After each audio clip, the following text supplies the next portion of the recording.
We recorded this interview at short notice when Vince flew in from the Isle of Man to go on holiday in 2007. Due to time constraints on the day, we were unable to finish the full interview. We had every intention of meeting up with Vince again to record his thoughts on his second and final coaching stint at Widnes, when he again took them to a win in the Challenge Cup final at Wembley. Due to circumstances beyond ours and Vince's control, we were unable to record the last section before he died. It was a privilege to meet Vince and record this interview, and we hope it will help to keep his memory alive for present and future generations. Thank you for supporting the National Archive, and we hope you enjoy this interview with a great rugby league player and an inspiring man.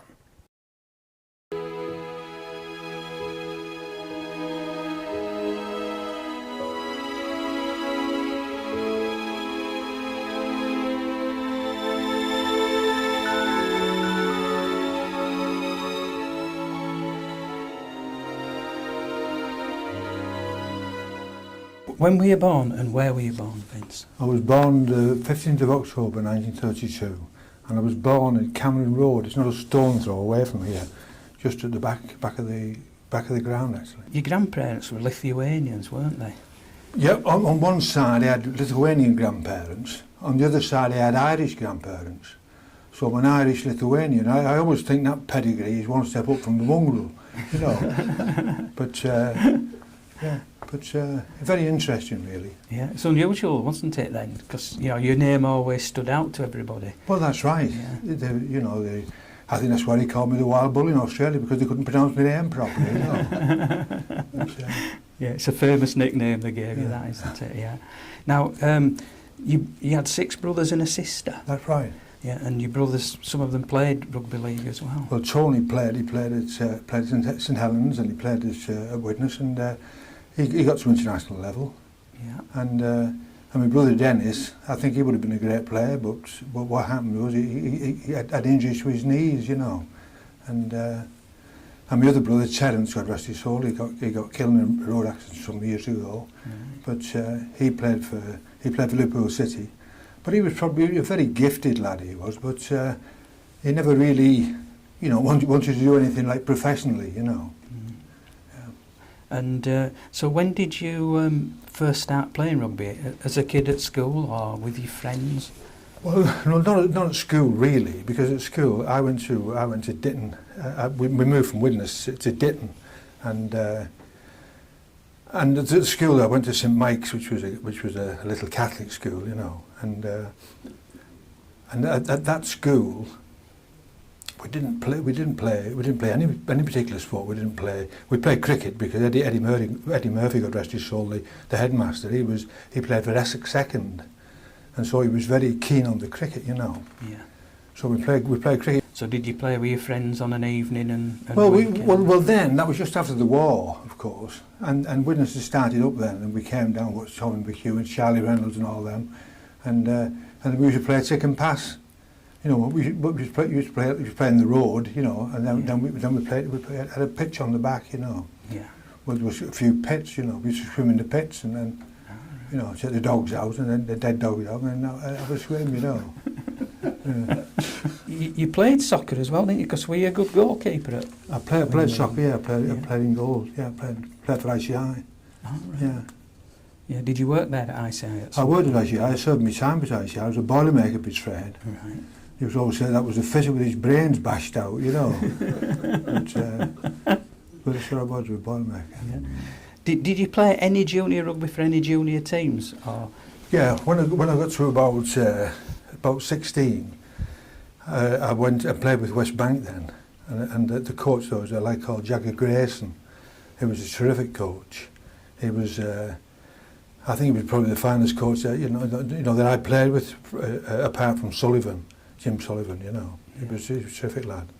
Yeah. And he inspired you to play? And yeah, very much so. And at West Bank, it was one of them places at West Bank where he was a great disciplinarian, was Jagger, and we had to clean our, you know, we had to wash our kit every week, you know. Yeah. And sometimes we played then, and there was no blessed place to wash your kit afterwards, you know.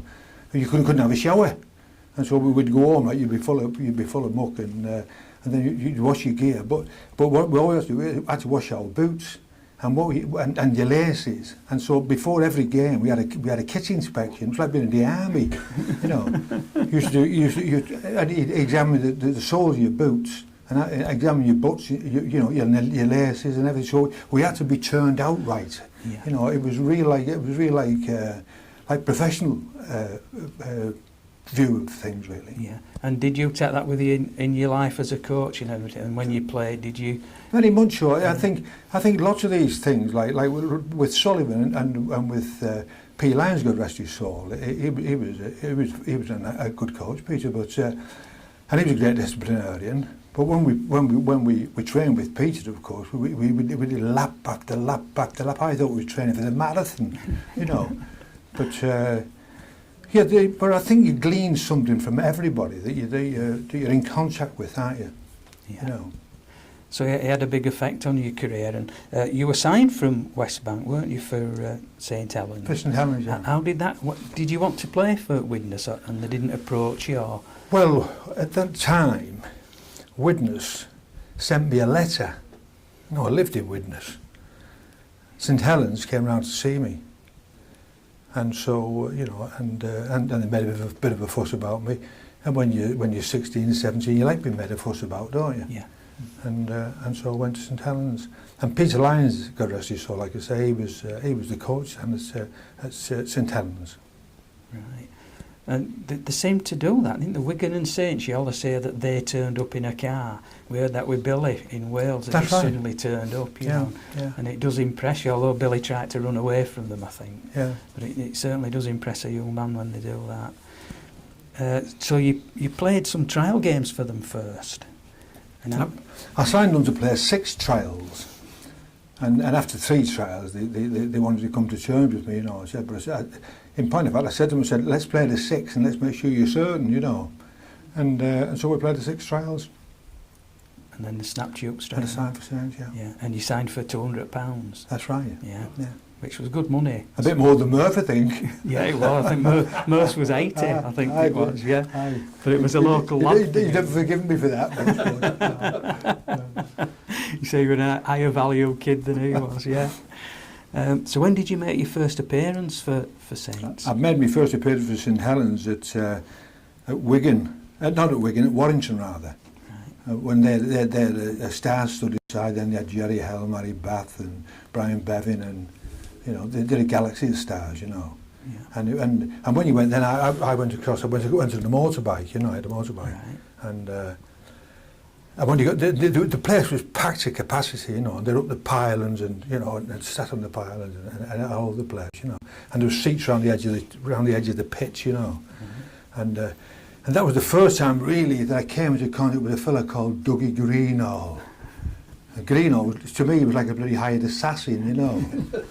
But he was a fella that really and truly, you know, I was under his spell, you know. And we went out, this is the first game, and we went out and we were warming up, you know. And I was warming up, like, and the place was packed. First time I'd ever come across anything like this. And Dougie was there, and of course Harry Bath played for Warrington. And Dougie shouted across to Bathy. He said, "Bathy, which war did you fight in? You're not far from Japan, we should have bombed you bastards with the Japanese." I thought, God bless us, what have I let myself into here, you know. But it was unbelievable, really. And it was just like, whoa, you know, but honestly. But he was such a character, Greenall. I remember once I played at Oldham. I think it was about my 3rd game at Oldham. It had been snowing. And they packed all the snow around the edge of the pitch, you know. And Dougie was captain that day. And it was Charlie Winslade played, Bryn Goldswain, and I was only like a kid, like 19, you know, and you know, like, was chagging on behind. Used to get your gear up and in the corner on the corner peg and that, you know, and but after the game, it was the Lancashire Cup, and it was a 2-legged system then, home and away, and but after the match, Dougie took us all into the Oldham dressing room. We're all fighting.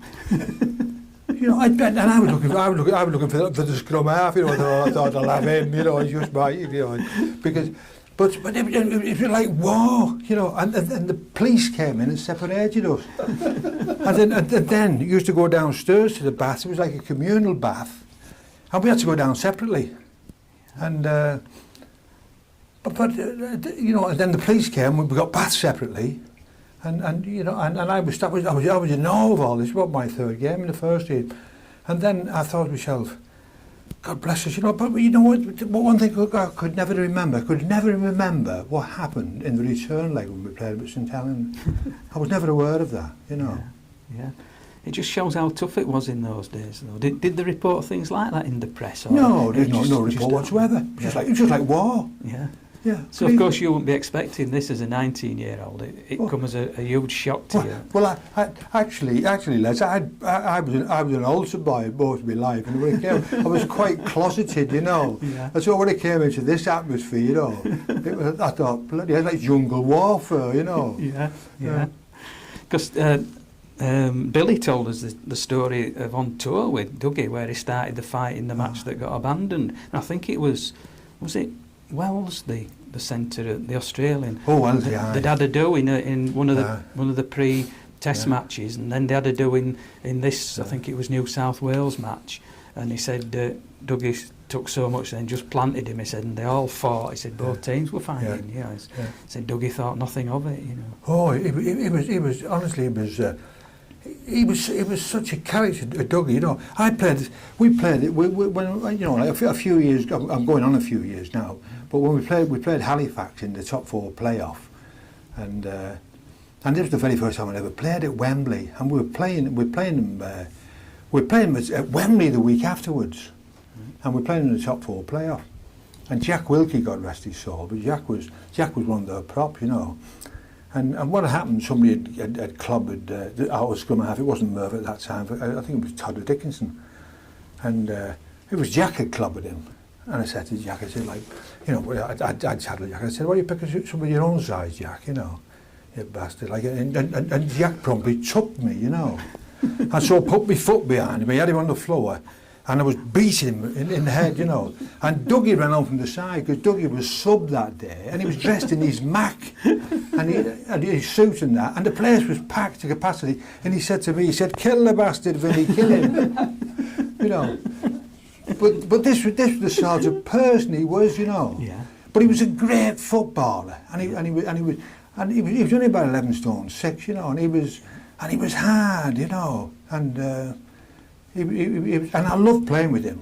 You know, we used to use the blind side a lot, you know, and just give Dougie a quick ball. Many a time he'd just knock it on. He wouldn't even catch it. He'd just knock it on to Tommy Vol, you know, and would score. Yeah. But, I think Alex told us one where I think he played Australia, and Dougie had flattened 2 of their forwards, and they'd been taken to hospital. And Alex said in dressing room at half time, "Why do you do that, Dougie?" He says, "Well, to win." He says, "If my mother had been playing, she'd have had to go." So that was 17-year-old Alex. He was a one-off greenhorn. God bless him, he was unbelievable. Yeah. And did you find in that Warrington game, because you were the young upstart in a way, that they picked on you a little bit? I got a good pasting actually in that game. Right? There was Moggy Paling, God rest his soul, and Bathy gave me a bit of stick, you know. And then I thought, well, you know, and against Bathy in particular. And then, you know, I thought, well, I'll get me bloody home back, and Matt was marking me bloody card against him, you know. And then I came away and I got fitter and bloody strong, you know. So every time I played against Bathy, we were getting a bit better. Yeah. And the last time I played against Bathy, it was just in Helens, and I knocked the bastard out twice. I knocked him out. I said, throw him back on, you know. Did you find that the other older players in the side used to look after you a bit as well? Did they sort some of the guys out that were coming for you at that time? Yeah, very much so. I mean, they looked after you, and they you know, they give you advice, like, you know, and like I say, in every walk of life, if somebody's giving you advice and they're older than you, you've got to accept it, don't you? If you've any brains. Yeah. It's like you don't know when to duck when you first play, do you? That's right. That's the problem, isn't it? Yeah. Okay. So, what position did you play from the start of your I always played as forward. Always. Yeah. And you played that in junior rugby as well. Yeah. Yeah. And what How tall were you and what did you weigh then at that time? Well, when I first played for Saints at Warrington, I was about 6 foot, and I weighed 13.5 stone.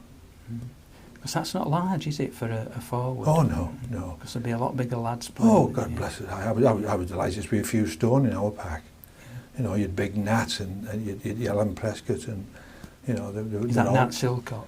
Yeah, Big Nat, yeah. He was a great forward, Nat, you know. And it was, of course, he was a huge man, Nat. And he could bloody trap and all, good Nat, you know. But then, of course, I filled out and then when I was playing at my peak, like I was playing about 14.8, 14.9, you know. Yeah, it's still not big compared with like today's players, no, is it? No, no, very much so. Yeah. But the thing is, the most important thing, is, from my point of view, you know, these big lads, is how big your bloody heart was, wasn't it? You know, it's like Greenall, he was only 11 stone 6, but his heart weighed 11 stone 5, you know. But of course you had pace as well, because you were famous for breaking the line and putting men away, weren't you? So, you know, the bigger men... It all depended how fit you were, Les, as well. You know, if you were... You're a formidable man at 14.5 stone if you're in bloody good nick, aren't you? Yeah. You know what I mean? Yeah. You know... Because there's a famous story, didn't you? You used to run from Widnes to Saints to train and then run back home again. Oh, well... I'll show you that spot. Yeah. Is that the story you put out for people? No. Yeah, he told us first time I went to Saints, I used to go with Peter Lyons on the bus, you know, training. We used to get the bus to Raining, and then we used to catch the tram, the trolley bus, you know, to the ground. And Peter, he used to, when the chap came on, like the conductor came on, you know, to get the tickets. Peter used to pick a ticket up off the floor. He used to say, "It's a return. Should I turn it for you?" You know, and he used to turn it, you know. And he never paid Peter on the bus, you know, and I was always paying, you know. On your first season as well, you went on a mini tour with Saints to France. That's right, to France, yeah. Was that unusual at that time to do? Well, it was, but of course the game was like flourishing then in France, you know. Yeah, but we went across to and it was a nice experience, you know, and. Because you were away with the team, and you know it was a different outlook on things, you know. Yeah, they call it team bonding these days. That's right. Yeah. And you lost both matches actually, so you know they must have been good in those days, the French team. Well, they were very talented, but I don't think we sent a terribly strong side out, you know. When you came to your second season, you played for Saints against the unbeaten Aussie touring side. That's right. And you played loose forward against them. That's right. And that was the first time you'd ever seen them, was it? That's right. Yeah. When you say seen them, the first time I played against them, I'd seen them like a tour at Widnes, and you know. But it was a famous match because I think without 5 regular first teamers, you actually beat the Aussies. That's right. Yeah. So which must have been sensational. Yeah. And actually you lost the scrums as well, I think 3-1, and you still managed to beat the Aussie team. Have you got a particular there left? Yeah. What do you remember about the Aussie team at the time? Well, they were you know, they were a big side and they were fast and great footballers, you know, but there was 3 Widnes lads in the pack that day. There was a lad called Thornett rather. There was myself and there was Bill Whittaker, you know. And but it was a great game, and it was just, you know, it was the first encounter, and God bless us, like the Aussie touring side, that was the pinnacle, wasn't it? You know, and so you're fired up to do well against them, you know. Yeah. And how did you feel playing them? Did it feel like another step up from? Yeah, very much so. Yeah. But do you kind of come to the pace of the game during the game? You suddenly realise that it's played a bit quicker. Yeah, and plus the fact that you realise that they weren't supermen, you know. I mean, I think that's the important thing, you know. You've got to believe in yourself, haven't you? Yeah. And at that time, you know, the players didn't they? They weren't used to being beaten by Australia. Oh no. So you know, they thought they were at least as good, if not better than them. Yeah. Now Jim Sullivan was the coach at the time. Had he come from Wigan at that time to coach you? And how did you go on with Jim? Because we hear various stories about Jim. Oh, terrific man, Jim. You know, I have nothing but the utmost respect for Jim. You know, he was a great man, and he was. And he was really one of the first coaches that brought in like sprint training and things like that, you know, which differed, you know, quite a lot. Like I said, from the earlier coaches, like I said to you before, you know, you were training for marathons, you know. But with Sully more or less, we more or less did things that were that were in keeping with the game. Yeah, you know. like shorter sprints, like 40 yards. Yeah. To And he was a great tactician, but and plus the fact that he was, you know, he always gave you plenty of confidence. You know, he always affirmed you. You know, and was saying how good you were. If you were no bloody good, he'd tell you were good. You know, but and he used to lift you. You know, he lifted the team. Yeah. And I think Alex told us that he took him as a 14-year-old and sat him down and explained the game to him during matches, you know. Well, he was that way, Sully. He was a marvellous man, you know. And I'd been on the, you know, I used to cook sometimes during the week, and I'd be with him, you know, during the weekend. But he'd kick a ball, and he'd hit the mark on the crossbar, you know. Yeah. And he must have been nearly 60 then, you know. Yeah, because he had been a great kicker for Great Britain. Terrific, yeah. Because as you say, he could kick them from anywhere. That's right. And that's with the old heavy balls as well, not That's right. The old leather ball. Talking about the ball, I could tell you the story about here at Widnes, when I played for Widnes, and a lad called Bob Randall played full back, and we played Wigan, and it was all cut up. The pitch was all cut up, you know, really muddy, you know, and we were playing down the pitch this way, and we got a penalty in the last few minutes, and we were winning, you know. And I said to Bob Randall, I said, "Have a go at goal, Bob." He said, "I can't see the goal." He said, "I can't see it, Ben." I said, "You can't see it?" I said, "The bloody sticks are there." I said, "You can see them there." He said, "No," he said, "when I put the ball down and walked back away from it, just don't know where it is," he said. "You know, that was the old leather ball, you know, with the pitch being all mud, you know." He said, "I can't see it." You know, I thought, and I said to Sully when I came, well, not to Sully, to Joe Egan. I said to Joe, "You have to get it, Randall's sight tested." He said, "I'll get him some, what do you call it, lenses?" Contact lenses. Contact lenses. I said, "You want to give him a bloody guide dog?" I said, he's no chance there, you know. Mate, it used to be bad, didn't it? In winter games, you couldn't tell teams apart. Yeah, that's right, yeah. In 1953, you were in the Saints party for the cup final at Wembley. Yeah. And did you actually play on the day? I didn't play that day, no. Were you like just going with the party for experience? Yeah. And what did you think of going to Wembley? Oh, that was like the pinnacle of the rugby job, wasn't it? You know, it was marvellous. Terrific experience. Yeah. Were you in the dressing room with the team before? Oh, that's right. Yeah, I did everything with the team, trained with them, but of course in them days you were reserved, weren't you? It was not such a thing as a sub, you know. And we got beat against Huddersfield. Yeah. It was 15-5, wasn't it? Yeah. And it was a 19-year-old for Huddersfield. Was it Peter Ramsden? Peter Ramsden. Todd. He had a great game. Yeah. But did you kind of soak up the atmosphere and think? Oh yeah, very much so. Yeah, because it's an amazing place. Because in those days there were up to 90,000 crowds at Wembley as well. Oh, it was huge. Yeah, it was packed to capacity, and there was, you know, you could more or less taste the atmosphere. You know, it was so good. You know, inspiring to think you. Want to go back there. Yeah. Well, we've talked about some of the players that were in the team. I mean, you had Alan Prescott, who became famous for the 1958 Test, and Bill Bretherton, Dougie Greenall, who you've mentioned, Steve Llewellyn, Glyn Moses. That's right, Glyn. So it was a good team. Oh, terrific. Yeah. There's one famous thing that year, I think, which I found fairly unique, was didn't you tackle the referee in a game against Wigan? Well, to tell you the gospel truth, I can't remember. You know, the thing was, if somebody moved, you shuttled them, didn't you? You know. But, and so I can't really remember. You know. You can't imagine it happening these days. You think they'd bring police and arrest you for assault or something, but you can imagine in those muddy days. That's right. When, you know, even ref would be mucking that end of the game. Right. But 1953-54, you actually went on national service. That's right. With the Royal Engineers. Yeah.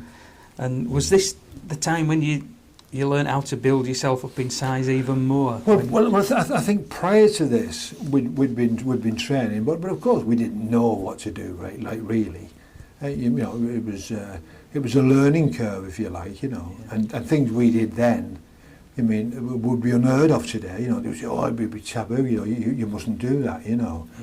Yeah. But when I went in the army, I signed on at a place in Wales. What the hell was it called? Where the hills are? Malvern, you know. And I always remember the first time I went to the gates, and I said to this bloke, I said, I've come to, you know, to do my national service. He said, I said, where do we go, cock? He said, across there, he said, and it was like a big square in front of me. He said, over there in the car. And so I started walking across the square, you know, and this fella run out. He had that on like flat over his face, you know. He was bawling, he shouted at me, and I said to him, hey cock, I said, hold on, I said, I'm not in yet, you know.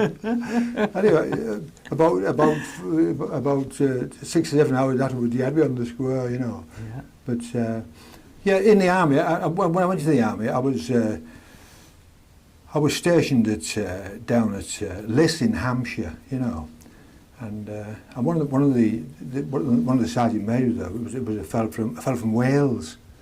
I think he was a big rugby fan, you know, and anyway, I did one guard, you know, and it come off after the guard. I said, oh, I don't do any more of them. I said, you know, they're hopeless, them, you know. He said, you don't want to do any more, you know, any more guard.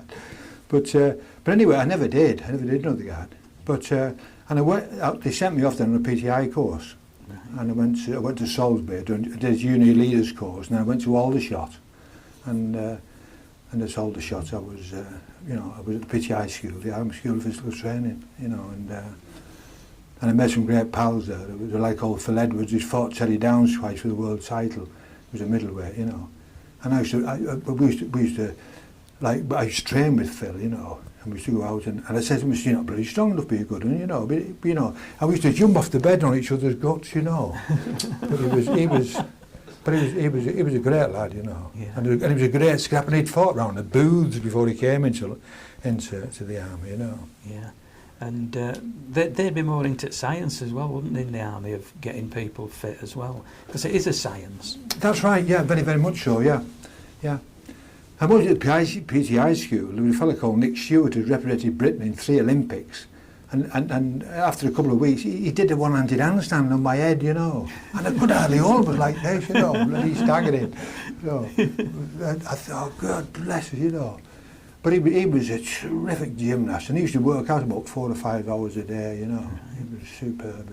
And is that what encouraged you in your career? Yeah, very much so. training? Yeah, you could see they were in such terrific condition, these lads, you know. Yeah. They had muscles to spur, you know. Yeah, yeah. A writer once wrote at that time that if you could have fought Muhammad Ali in a phone box, you'd have won. So you must have been rated as a bit of a pocket battleship then, even at that time. Well, it's everybody's opinion, isn't it, really? Yeah. You know. Yeah. But it impresses people, doesn't it, when one of the smaller guys is more physical, if you like, than some of the big men, you know. Yeah. But it's not size, is it? Like you say, it's heart again. It's heart, yeah. And there again, I've seen big lads who weren't strong lads.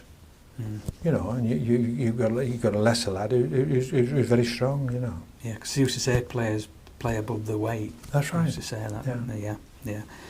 In '55, you got your first honour outside club rugby, where you played for the Rugby League 13 at Oxford against New Zealand, and you beat them 24-11. That's right.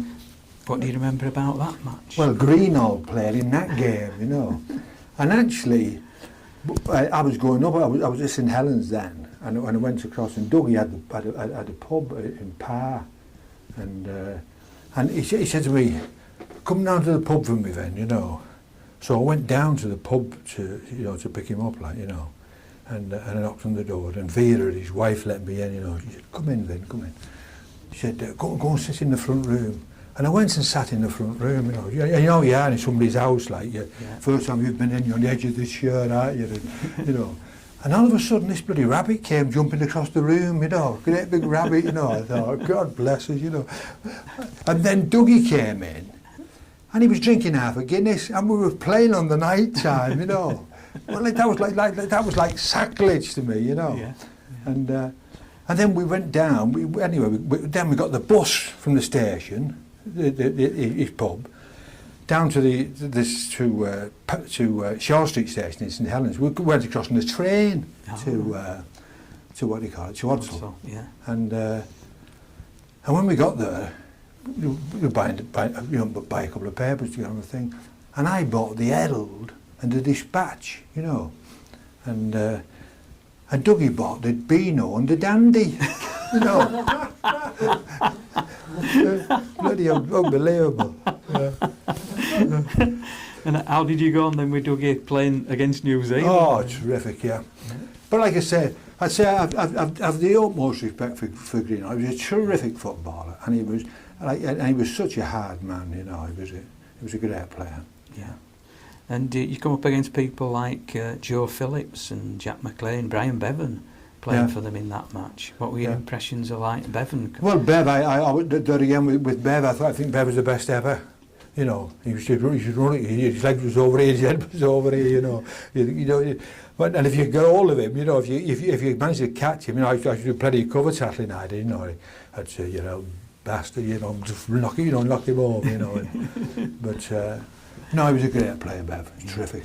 He never looked like a rugby league player, did he? No, and I played, you know, many years after I'd finished, I played in a game, like, it was one of these, I think it was for some lad had been injured, you know, and it was against an old international side playing. I think we played Salford A team or something like that. And we played them at Salford, and we beat them quite comfortably, about 35 something. And in the bath afterwards, this is how professional Bathy was. Not Bathy, Bev was. I was sat in the bath afterwards, and I said to him, and he scored about 4 tries, you know. And I went across to him, and he had a baldy head, you know, Brian. And I just shook his head. I said, "Damn me, old pal," I said, "You still got the old touch." He said, "I should have had 5 in, you know." And that's how he was, you know. Yeah. He was the ultimate pro, you know. Yeah. You have this picture of him just covered in bandages, don't you? Oh, yeah. As you say, with baldy head, he just didn't look like a... He didn't look... And he was phenomenal. Yeah. Yeah. Yeah. They all said you couldn't catch him, you know. Yeah. Saints went on a cup run in 55-56. I think you beat Waddington at home, Cass at Cass, and Bradford at home. And you played in a semi against Barrow at Station Road. That's right. So this would be your chance then to get down to Wembley and play. That's right. Yeah. How did you go with Barrow? Because Barrow were quite a good team at that time. Well, they did. The other lad played for Barrow then, loose forward, a fellow called Bill Healy. He's dead, God rest his soul. It sounds like reading the obituary column, doesn't it? You know. Yeah. But Billy was a great player, you know, and he was a hard man, you know, and many years afterwards, you know, I'm diversifying again here, you know.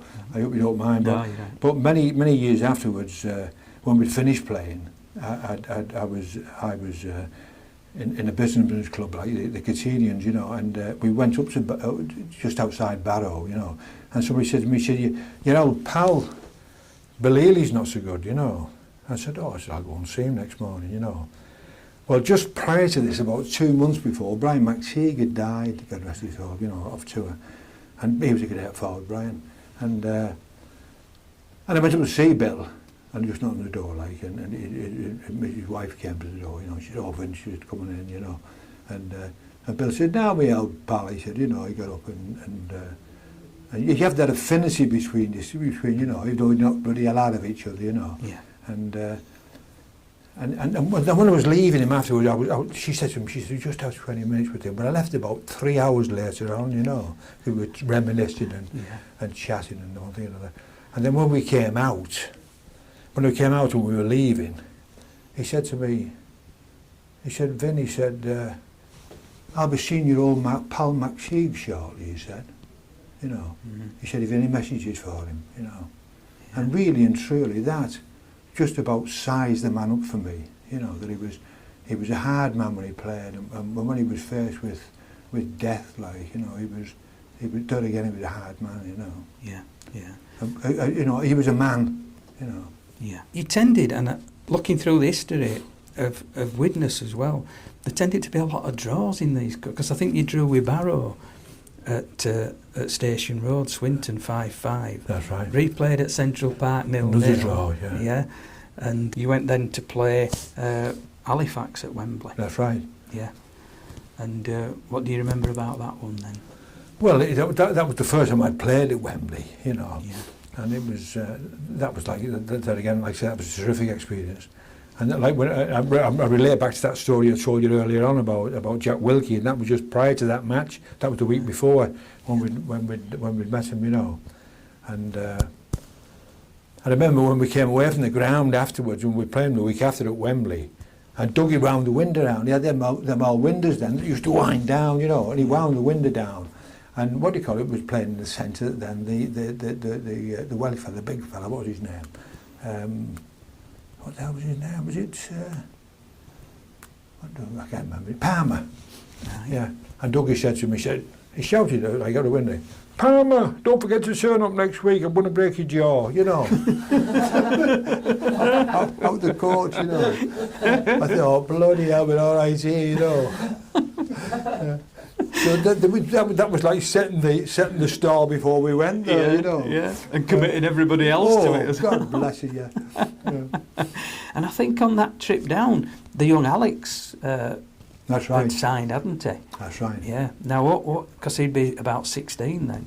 So, what were your first impressions of this young Alex Murphy? Well, he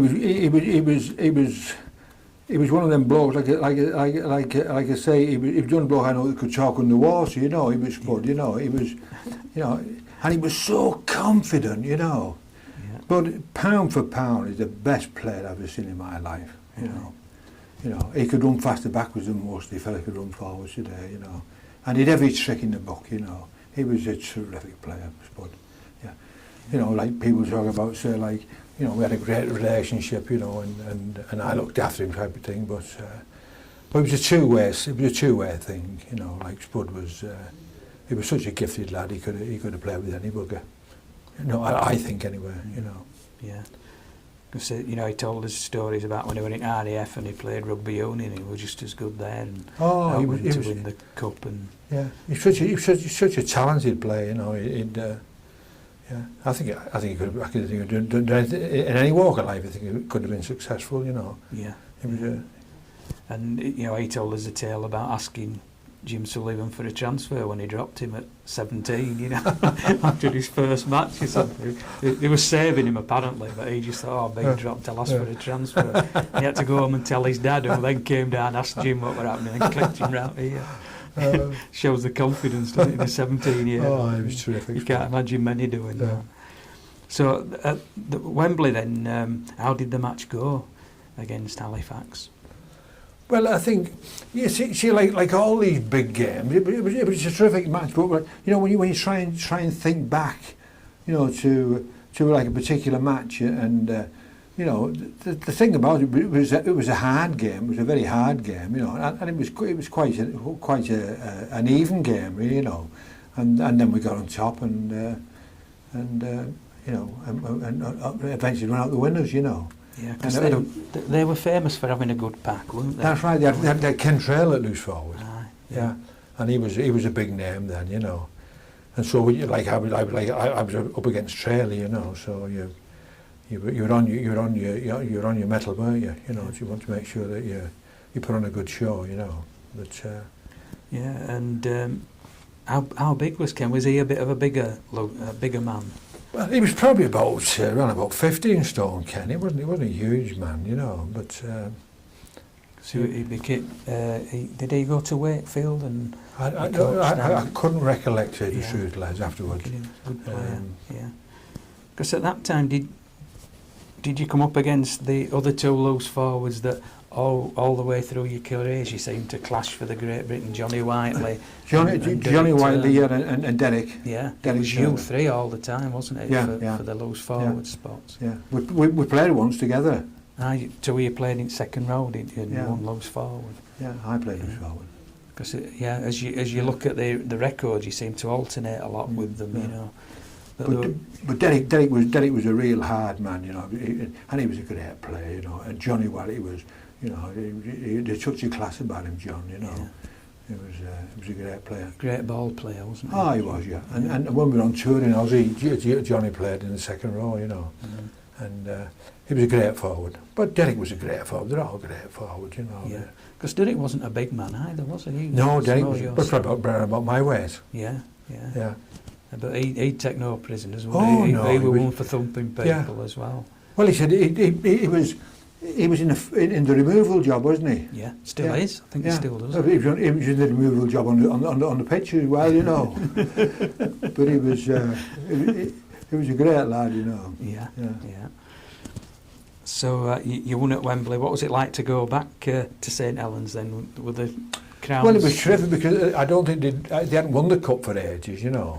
And of course the atmosphere was electric, you know, and it's I suppose it's like how these pop stars feel today, isn't it? You know, it was terrific, you know. Because you get massive crowds turning up at the town hall, wouldn't you? Like well, our average gate at St Helens then was 18,000. That was our average gate. Yeah. We played Warrington, like we packed to capacity, you know, we'd be camping outside, and we played at Wigan, and they'd be on that cop outside because the grounds would be full, you know. Yeah. Because I think you got like 39,000 playing against Wigan at Wigan, and crowds like that. You just can't imagine that these days. Oh, they were huge, yeah. But of course there was no television in them days, no lodger in the kitchen, was there? You know, no. You know. But it was very much. I mean, when you were at work, like everybody talked about usually Wednesday, Monday morning they talked about the game, and then from Thursday onwards they talked about the team they'd picked and who was going to be the referee, and the referee was always it was like a star of the game, wasn't he? Because they'd all be calling him the bloody so and so, wouldn't they? Or you know, I would say, you know, they were always like either knocking him off. Yeah. Give him a pat on the back, weren't they? You know, we no bloody chance with this fella this weekend, you know. It's, and it's still true today. Everybody blames referees, don't they, for everything that goes on.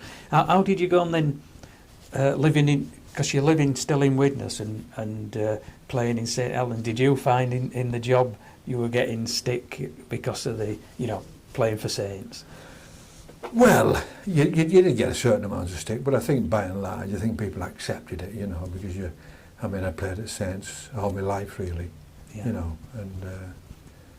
and so people just accept you, don't they, you know, for what you did. Because Rick Ashton told us about having signed for Wigan, going on bus to play for Wigan against Saints. He used to get some real stick on bus with all supporters, you know, like 2 hours before the game. Well, before the game, I could imagine that, you know, when you were.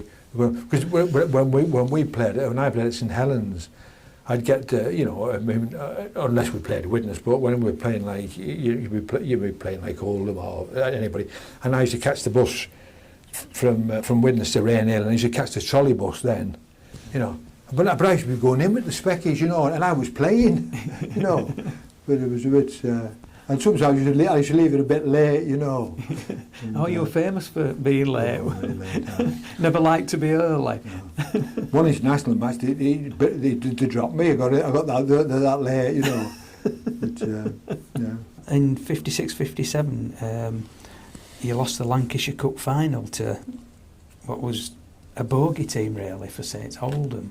But they were a good team at that time. Oh, they're a great side then, yeah. Yeah, I think you met them at Wigan. That was 39,000 crown at Wigan for a Lancashire Cup final. Yeah. Who would they have in at that time then, Oldham? Who would be?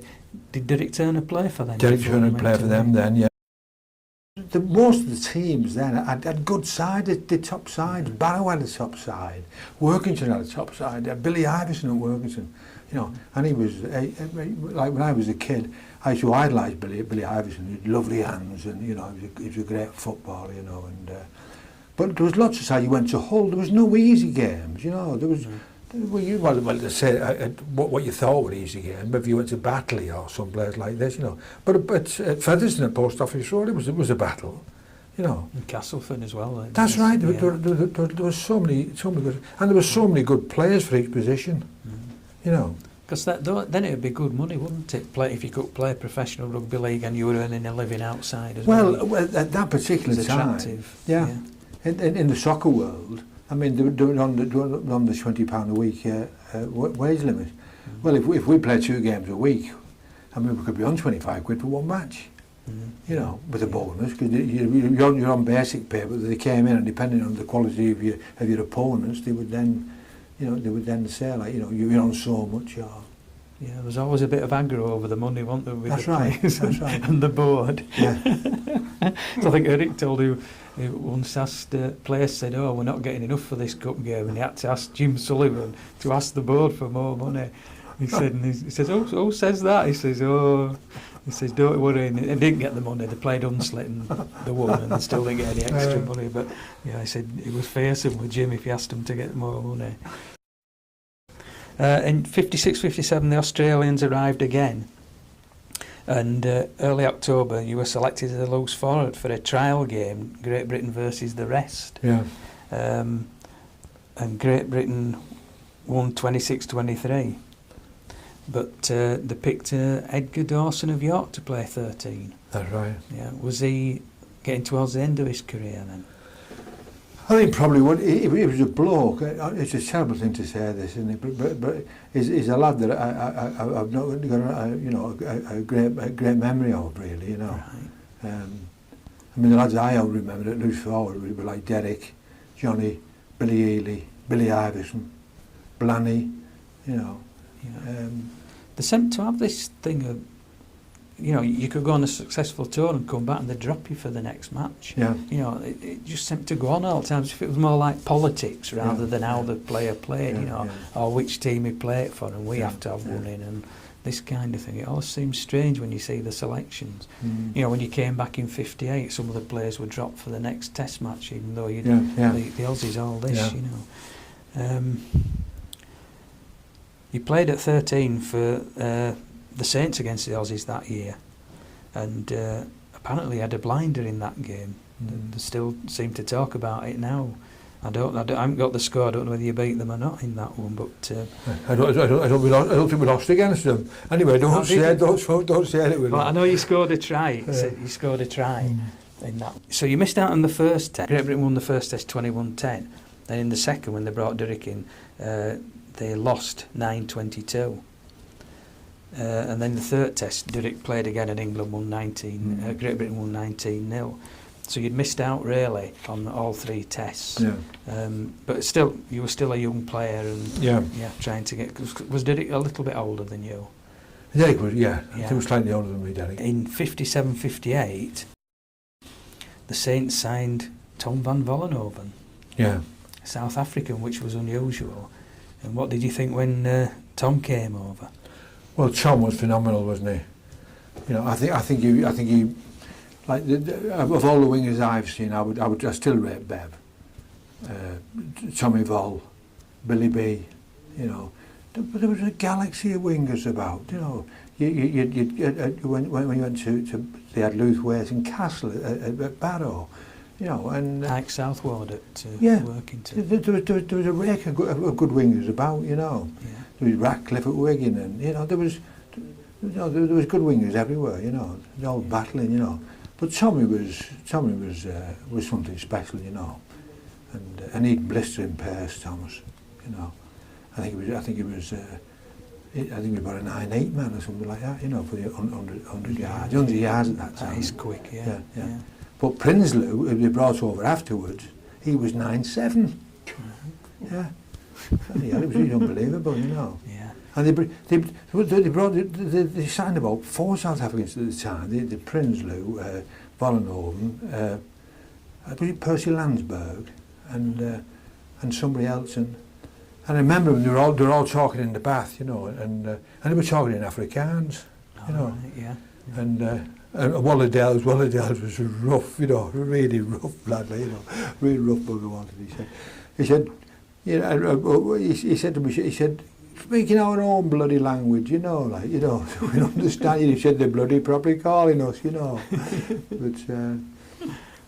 But Tommy was phenomenal. Yeah. And I remember Dougie afterwards we were doing. Like there were about 3 or 4 captains of St Helens, ex-captains, and we were doing like one of these recordings, you know. and Dougie said, they were like, you know, doing like recollections of the players, you know, and he mentioned about Tommy, and Dougie said, he said, oh, I remember Tommy Vollenhoven's first game. He said, it was against Leeds, you know, at St Helens. He said, in the first half, he said, I kept throwing the ball, he said, and he kept dropping it. He said, bloody hell, he said, if you want to come at half time, he said to Sully, he said, where the bloody hell have you got this fella from, you know? He said, and then he said, it dawned on me. He said, in the last 10 minutes, he said, I shouted to Sully, give me a coconut. He said, so he threw me a coconut. He said, and Vol scored it. He said, I'll give it a cobble. He said, he scored in the corner, you know.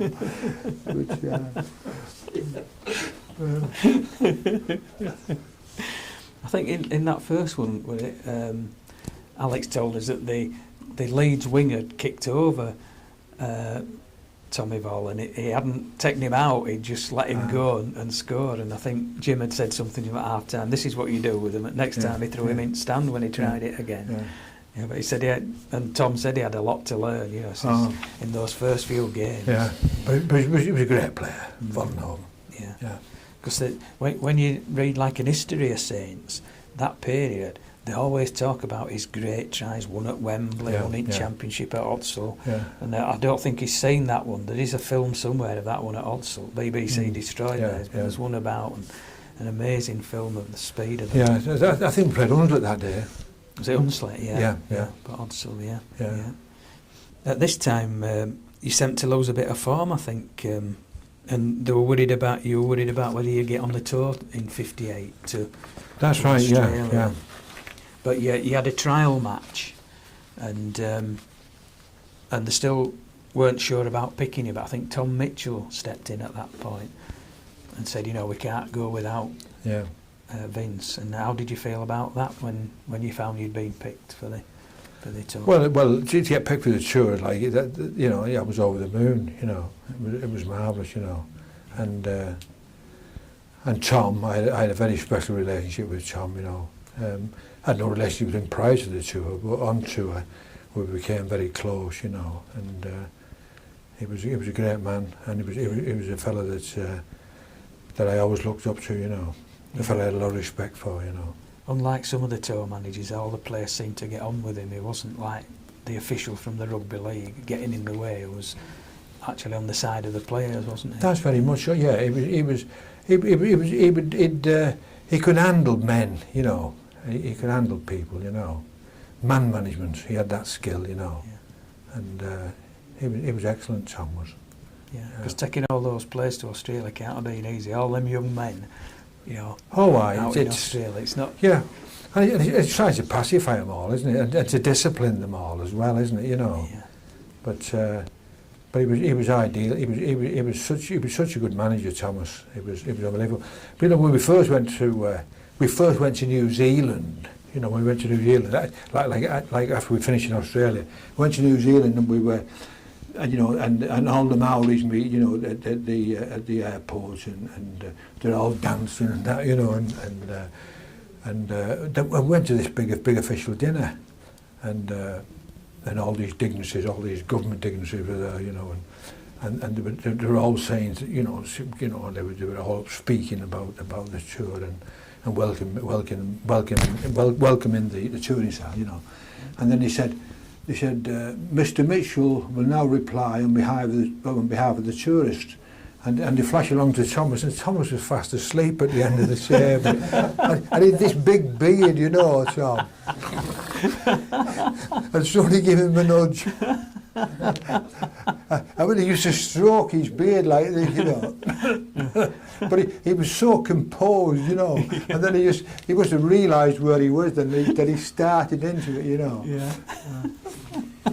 On the tour of Australia, this would be the first time the Aussie public would see you play, because you were famous for your crash tackling and things, and this is when you got your nickname on that tour of the Wild Bull of the Pampas. Yeah. In a match, I think, against New South Wales, one of the pre-test match games, and you were sent off for kicking, it said in the reports, but you never actually kicked anybody.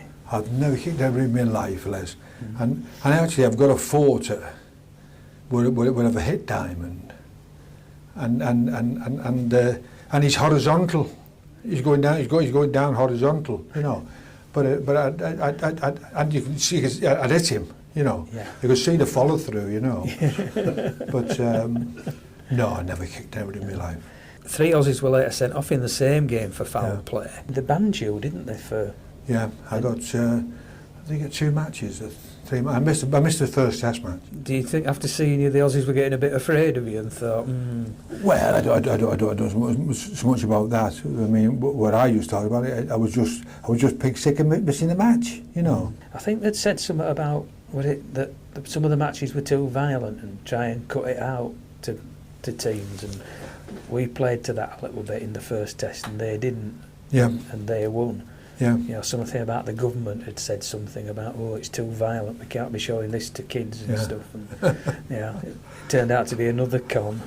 So your first Test appearance was in the second Test at Brisbane, which is the famous Test. When we talk about all the injuries, obviously Alan Prescott broke his arm and played the whole game with a broken arm. The thing that gets me, they give all these knighthoods now to all these people, and the OBEs and one thing and another. And to me, Alan Prescott, God rest his soul again, should have been knighted. I mean, he did play with a broken arm. God bless him. If that had been rugby union, he'd got a Victoria Cross. It might have been a knighthood. You know.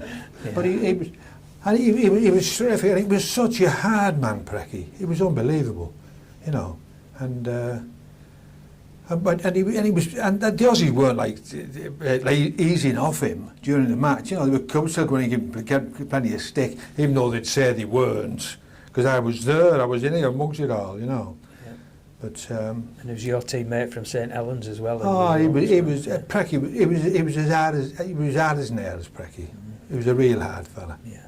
And of course, you know, there was Alan there with the broken arm. Then you had David Bolton, who was taken to hospital with a broken collarbone.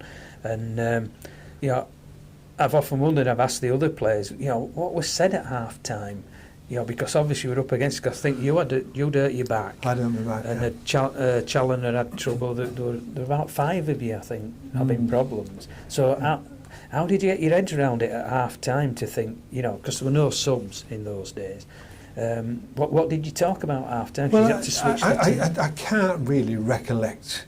You know, it's like all these things. But I think with you know, in lots of cases like that, I think that the important thing is that you know, how you tackled the situation you were in, wasn't it? It's coming to terms with the situation and having the spirit that you wanted to win, you know, and the lads that were on playing like Brian McTeague and Johnny and Dick, you know, they were all like, you know, top lads, and you had like Spud, you know, and Mick Sully was Sully was, Ike Southwell. Oh, they were battle of Sully. I mean, bloody Sully would fight anywhere like Sully, you know. And they were all great players, you know. Yeah. And it was marvellous to be with them, you know. Like people talk about, and they talk to me about the tour and that, but you know, but I was blessed to play with the likes of these players, you know. Yeah. And the most important thing was we were a great team, you know. And I would like to talk about teamwork, because I think as an individual, I don't think you've much to say really, but as a team, as a collective team, you know, you cause a problem, don't you? Yeah. How did you come together so well? And was it the games before the test, and then in losing the first test, did that really bring you together? Because it takes a while to knit a team, doesn't it? So how come that great team came together then to do it on that second match? Well, I think like in lots of the country games, but another big factor, of course, was we had Tom Mitchell, you know, and Tom was you know, like he had man management skills, like I said to you, you know, and he blended them all together, you know, and you know, we just you know, we just hit it off, you know, as a team, you know. I mean, Brian McTeague was a superb forward, but he was a great person, you know. Dick Huddett was the best running forward I've ever seen in my life. Dick Huddett, you know, strong, big, bloody quick, and you know, and a terrific handoff, you know. Yeah. And and Johnny Whiteley, and you know, there was Ab Terry, you know, Ab was a big lad, you know, Ab was about 18 stone. He was like a ballet dancer. He could, you know, he was light as hell on his feet, you know. And then you Tommy Harris, you know. Yeah. You're a galaxy of lads, you know. Yeah. And, well, at half time you moved to stand off, didn't you? Right, in the second half, and like you say, the Aussies were still getting stuck in, and you were carrying people on the field. It amazes me at the amount of ground you must have covered tackling in that second half. But you worked a famous, like St Helens move with Murph, did you? And put him under the sticks. Yeah, well, when I played, it was forward at St Helens. Sometimes I'd take the ball off Spud, you see. I'd come out the pack and I'd take the ball off Spud, and Spud would come round me, you know. And I'd take the stand-off half on, you know. And Spud would just come off my backside, and I just give Spud a short ball. And he was so quick. So quick. He'd gone through the line. It was unbelievable. Yeah. And of course he did that this time, you see, and he was through. He was like a bloody jackrabbit, you know. He was so quick, it was unbelievable. Yeah. You know, but so that was points on the board. Yeah. Yeah. And that really turned the game, didn't it? You know, from then on. Trevor, what I always do at loose forward, I used to always peel off the pack. I used to keep my hand on the pack, and he used to always put my hand out, you know, on the open side, so Spud was covered, so he could pick the ball up without anybody like getting at him, you know. And I used to put my hand out, you know, and the opposing scrum half would be saying, "Bloody hell, referees," you know, but I just, you know, if as long as I wasn't like holding him. But then, when the ref got used to me, what I used to do, I just hold him for a minute, you know, like a couple of seconds. And I used to say to Spud, "Have a go this time." And when I come round, I just held him like for about 3 or 4 seconds, and Spud was bloody through, you know. Yeah, but he was superb, Murph. Yeah. He was playing against one of the great scum halves, was it Holden for Australia? That's right, yeah. And in the first test, I think Alex admitted that Holden outplayed him completely because Murph didn't play the right game. But after that, even Holden said that kid's the best player in the world. Yeah. You know, and they'd seen him in that second test.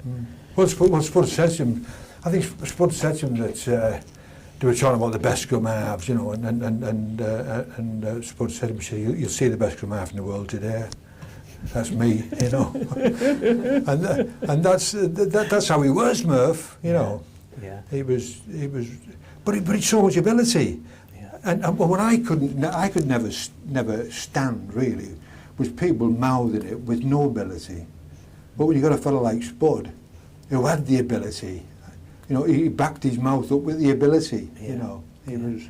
Which would aggravate the opposition even more. He used to really aggravate everybody, you know.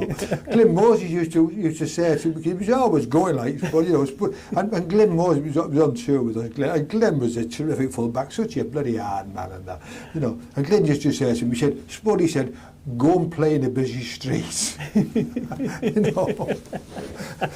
But it was super. But like I say, Glenn Moses, he was, you know, I mean, Eric Fraser got in the side because he was goal kicking, but as the full back, I mean, the best full back for me was Moses, you know, and he could bloody stiffen people, you know. He used to come in there too, and God bless us. And like they talk about today's game, he said to me, there's some people said to me, he said, "The game's hard today, and you know." Look, I said, "Bloody hard." I said, "I see 5 men in the tattle and the bloke gets up." I said, "In my day, there was 1 man in the tattle, he never got up." I said, "You just tell me whether it's harder." And you can never convince me it's harder. You can never convince me it's more skillful. No. Because there was lads then, they were really skillful. You know. Yeah. I mean, I see the game today, and I think it's so predictable, you know. And I'm, you know, but you can never classify, you know, yesterday's grades with today's, can you? No, it's difficult. It's impossible, isn't it? But like you said, you know, Mick Sullivan said to us that, you know, it wasn't a good tackle if they got up. Oh, that's right. And the majority of his didn't, by the sound. Mick was bloody great, like Mick was. And, you know, talking about Mick, like, I mean, we were great pals on tour, like Mick and I, because he was a great winger, you know. And I played for Lancashire against Yorkshire, and we came off, and he came in and bloody half-armed me, Mick. I said to him, "You bastard," sort of, you know. Anyway, you know, but I didn't get him. But then afterwards, he signed for Saints. He signed for Wigan, rather. Yeah. And we were playing Wigan at St Helens. And I said to Tommy, I said, if Mick comes round the bloody blinds, I said, because he was marking Tommy, I said, push him into me, you know. And so he did, he put it in, I just got out the bloody pack and gave him a bloody wanger, you know. I was trying to top him as much as a bastard could, you know. But he was a great player, Sully. He was a hard man. Because he wasn't big, was he? Oh, he wasn't, no. But like I said, all these lads, then, same sort of Sully playing at 12 stone, he'd have like me a 12 stone heart. You know, they were so competitive. You know, they were such, you know, they were great players. You know, you couldn't beat them. No. You don't know where you beat them, you had to kill them. You know, like, you had to have a really gun or something to shoot them. You know. They keep coming. Yeah. Well, Billy told us about when they got picked for Great Britain. They went for team photo and he played against Mick Sullivan the week before. He said Mick had hit him. He said, and I turned up for photographs with the big stitches all down here. He said, with coat on and everything, and just Mick stood there grinning, you know. He said, and he was my best mate. He said, but, you know, that's what it was, you know. And the tough men. I said, well, I remember talking about eyes and that. I remember Dougie had a bit of a conflict with Billy B. They had a bit of a set to, you know. And I think Billy flattened him, like, you know. But Dougie says to me, he said, if Vinny should have got my own back, he said, I'd give him a black eye.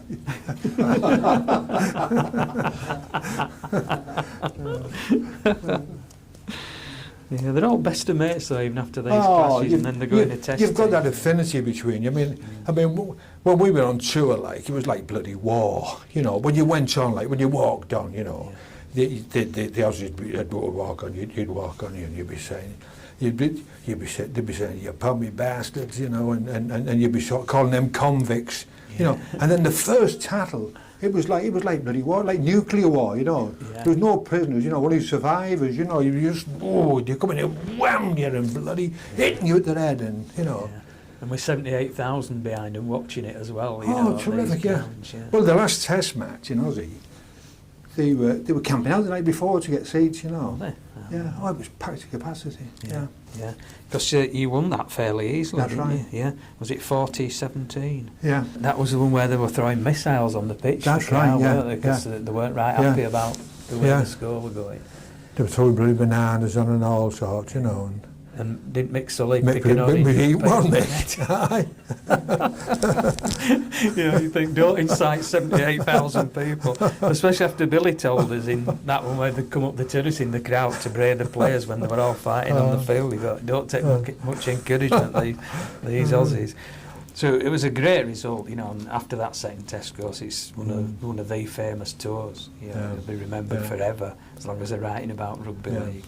And then, as you say, you went on to New Zealand, and you lost the first Test and won the second. But I think you were carrying a lot of injuries into that New Zealand. Well, I think it's like a bit of an anticlimax, really, going over to New Zealand, and you'd come across and you did them, you know, they'd done the main job, like, you know, and I think the first game, we didn't think the New Zealanders would be as hard as they pretty well were, you know, and. Which was bad judgment, really, wasn't it? You know, with hindsight, you know. But judge them after the first Test, really. No, they were a good side. There was lots of good sides about them, you know. Yeah, they were very much the third team, though, weren't they? Very much, yeah. It was always Aussies and us, and then New Zealand, It was a strange one, wasn't it? Because after the tour, the Rugby League had an inquiry into rumours of bad behaviour, etc. on tour, which seemed a bit strange at the time. Management fallouts, and they decided to hold an investigation. What do you know about that one? Well, that happened during the tour, really, you know, because with Jim Brough, rest his soul, you know, and Tommy then took charge. Tom Mitchell took charge of things, you know. Right. But I think it was overdone, you know. It's just a bit of, you know, like when the media get hold of it, don't they? The press, You know, they just magnify it, don't they? Yeah. Was it as bad then as it is these days? You get the pressmen there, and were they Oh just very hunting much. stories all the time? Yeah. It was ferreting like after a bit of news, weren't they? You know, and of course you needed the press, didn't you? Yeah.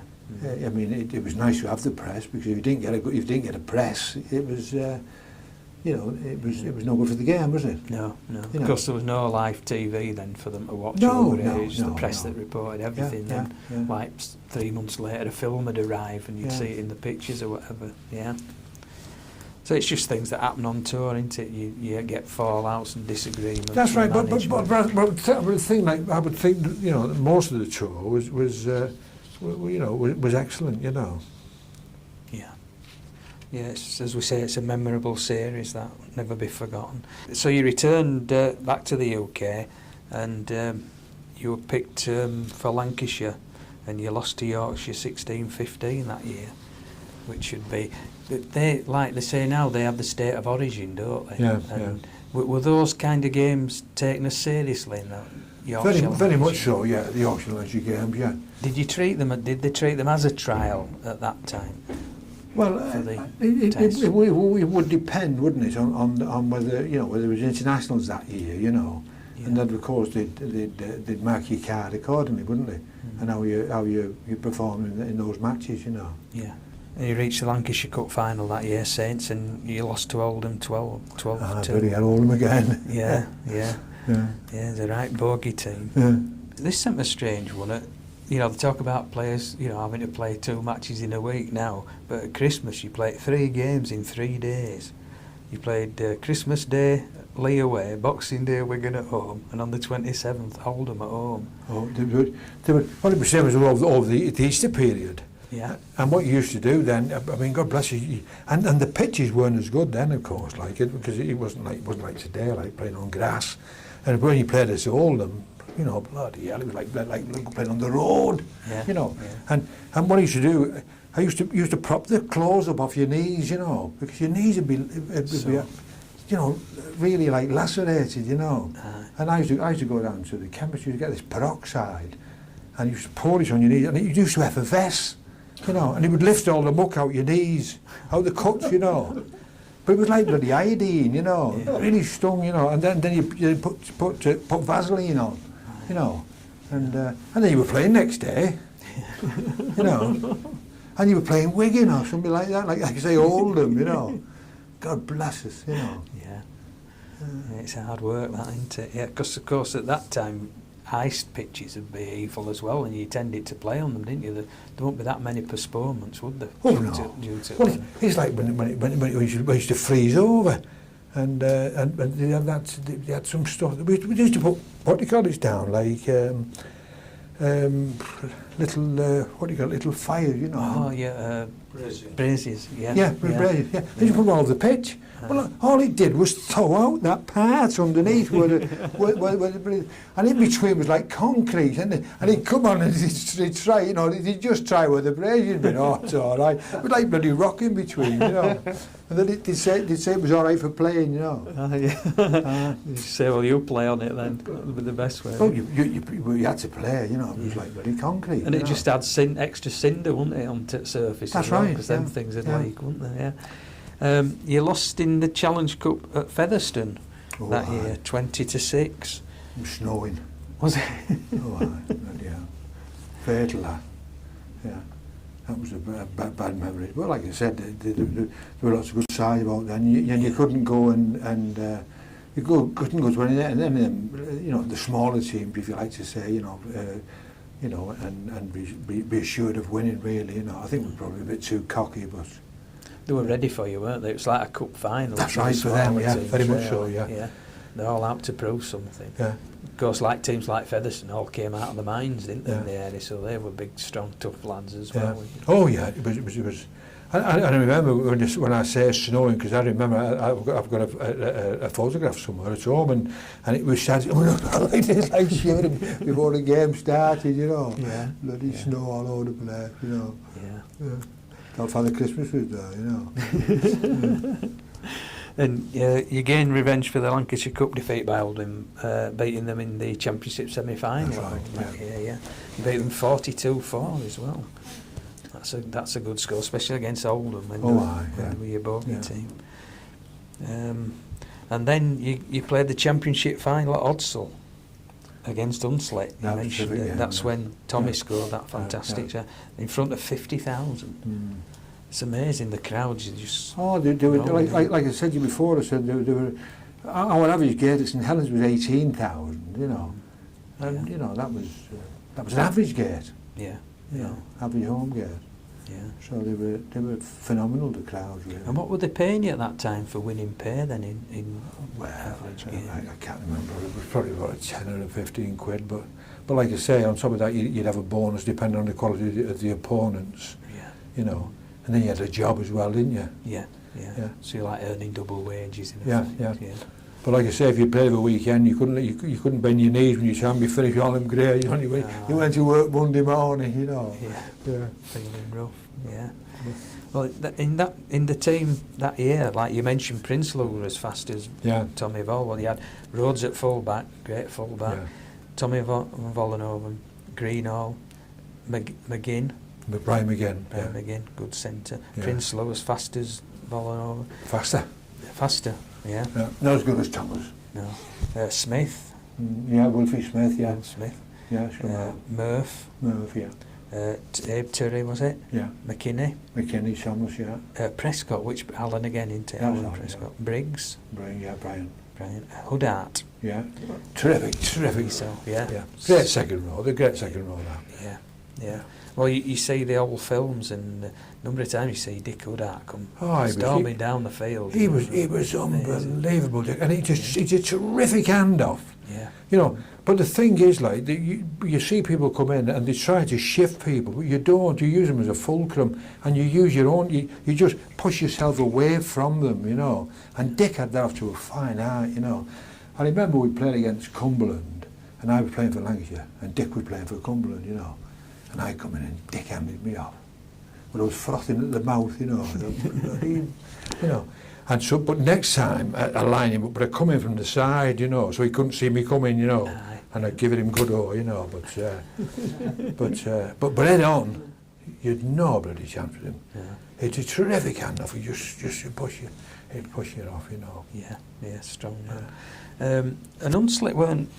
They weren't really a top team at that point, were they? They weren't one of the strong... They were again, they Gapitus and what Hardesty was it? Let's have a look. Hunslet, Langton, Walker, Stockhill, Priest, Collins, Gabitus, Doyle, Hatfield, Smith, Eyre, Gunny, Poole, was that Harry Poole? Harry Poole, yeah. And Shaw, yeah. So there'd some names in there. Oh, they did a good side. You know, like I said to you, there were lots of good sides about then, you know. You know. And like when I talk about the test side, I'm just like reminiscing a bit here, but I've got to mention like Eric Ashton, you know. Eric, God bless him, he was a class player, you know. But you know, like talking about things, but he was very, very gentlemanly, Alan. Eric, you know. But he was a great player, Eric, you know. He gave that impression in the interview of being a gentleman, but when you talked to him, you could realise that he's probably a great captain, you know, because he'd be so calm and. Yeah. Oh, he was a super player, a super person, you know. He was, and he was, you know, he was a great player, actually, you know. And Billy, that partnership there for. Oh him, and Great Britain as well. Yeah. I think some years ago I did a book called Lucky 13 and I put him in my world side, Eric. You know, he was, you know, but he was such a good player, you know. Yeah. Well, in that game against Hunslet, of course, you were being Hunslet led 12-4, and then Tommy scored that try, and it's listed as being he beat 5 tacklers going down the touchline. And what do you remember that? Did you give him the pass, did you, to put him away? Well, I don't know whether he didn't tell the truth. You know, you've been involved in lots of things, but he was, you know, it was it was a memorable try, you know, and there again, it was a real winger's try, you know, like I was saying before, not like today's would have really well kick it and run it and shoot, catch, you know, dive over the line and if it's scored, but Tom would lick people, you know, it was exciting, you know, it was what people paid to see, wasn't it? Yeah. Excitement, you know. Yeah. And it turned the match by the sound of it as well. Oh, very much so, yeah. Yeah, because it said, you know, an open game you won it 40-40, 22.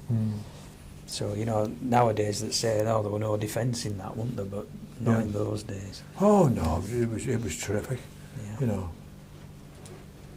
And then a blow at the end of the season when the great Jim Sullivan left the club to go coach Rochdale. Yeah. Was that a blow to you personally as well? Well, it was. I think it was a blow to all the lads. Yeah. Because he was such a, you know, he was such a major influence on all the players, you know. Yeah.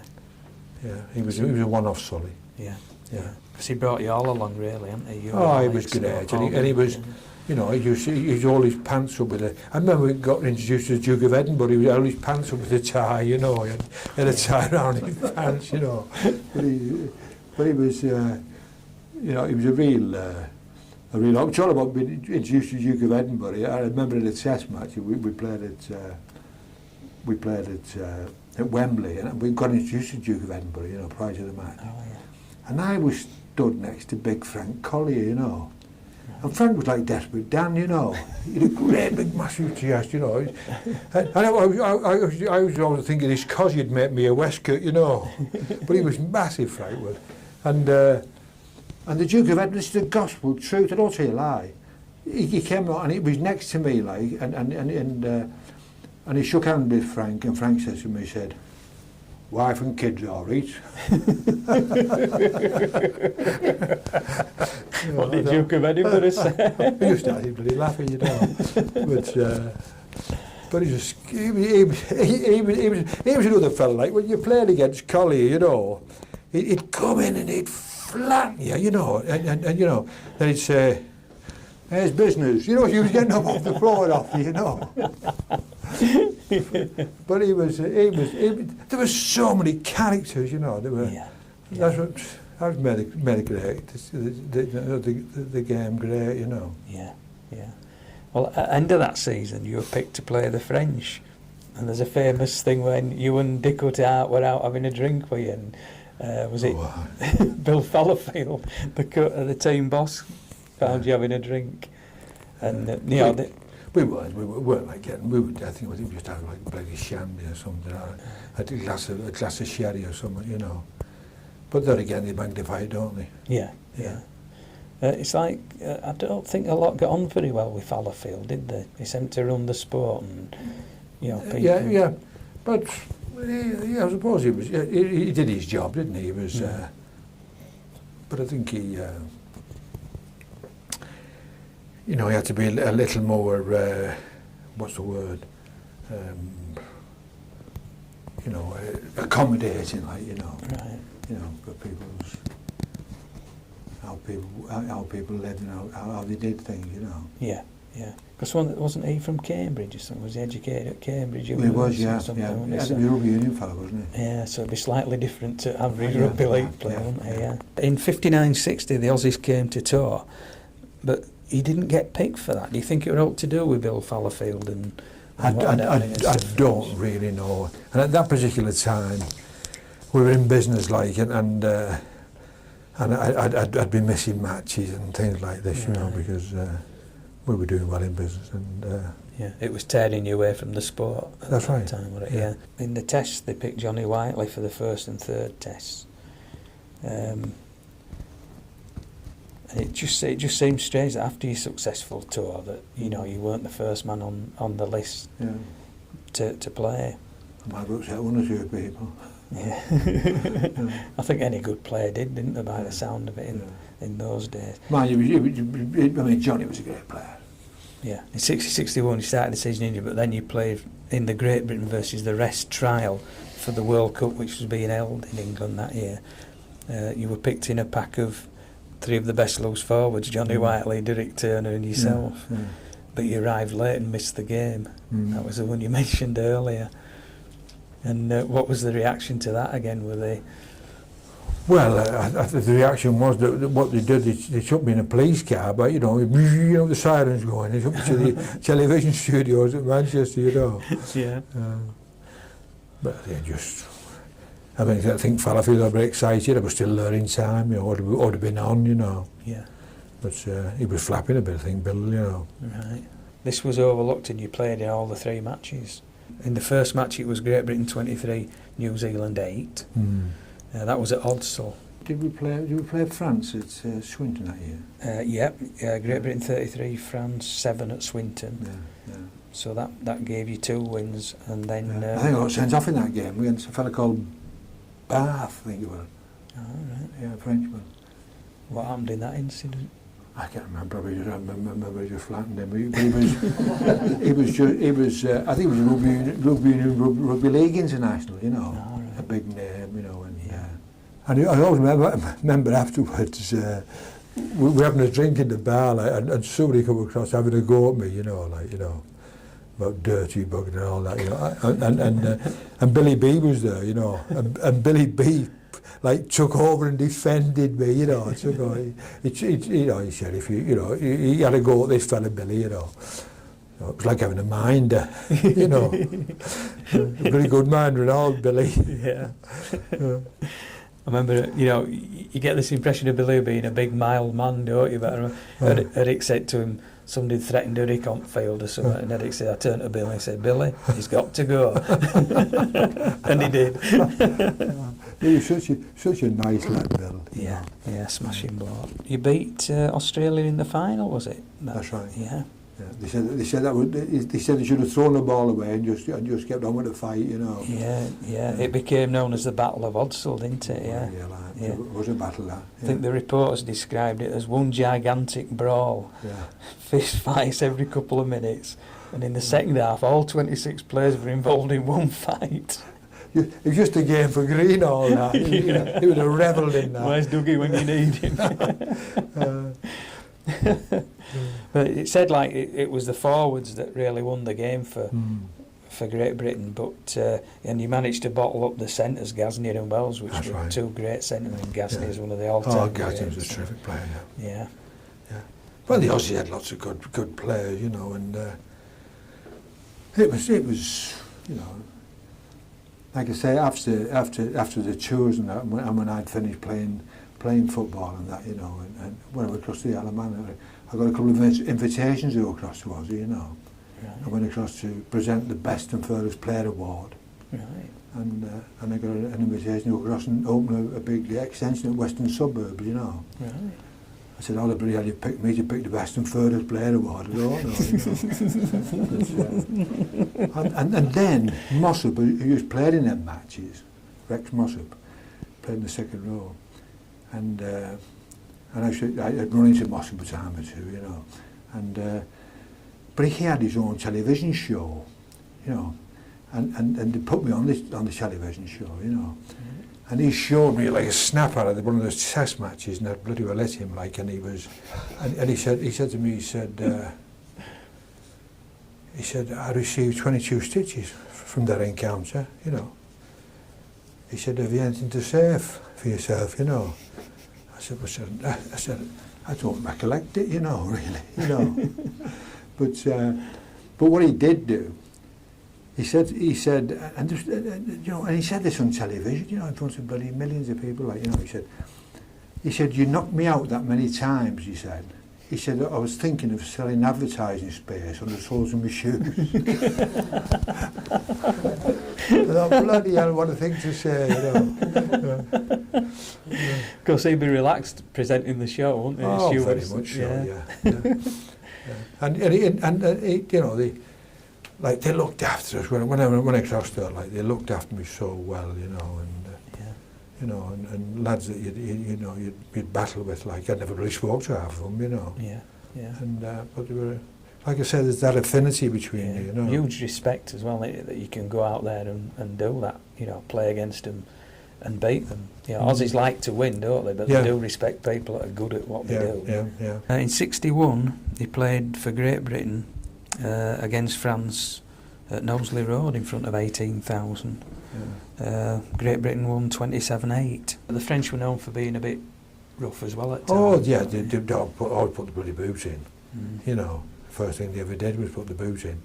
You know, and they're always bloody kicking and that, you know, and it was something I never, you know, I never really, you know, it's something I couldn't stomach, you know, putting the boots in, you know. I thought it was totally against... a bit cowardly, isn't it? Yeah, guys I could give somebody a bloody crack, and that was part of the job, wasn't it? Yeah. You know, but I always remember playing at Oldham one day, many years prior to that, and one of the elves played, and there was what was the lad's name, the hooker, played for Oldham.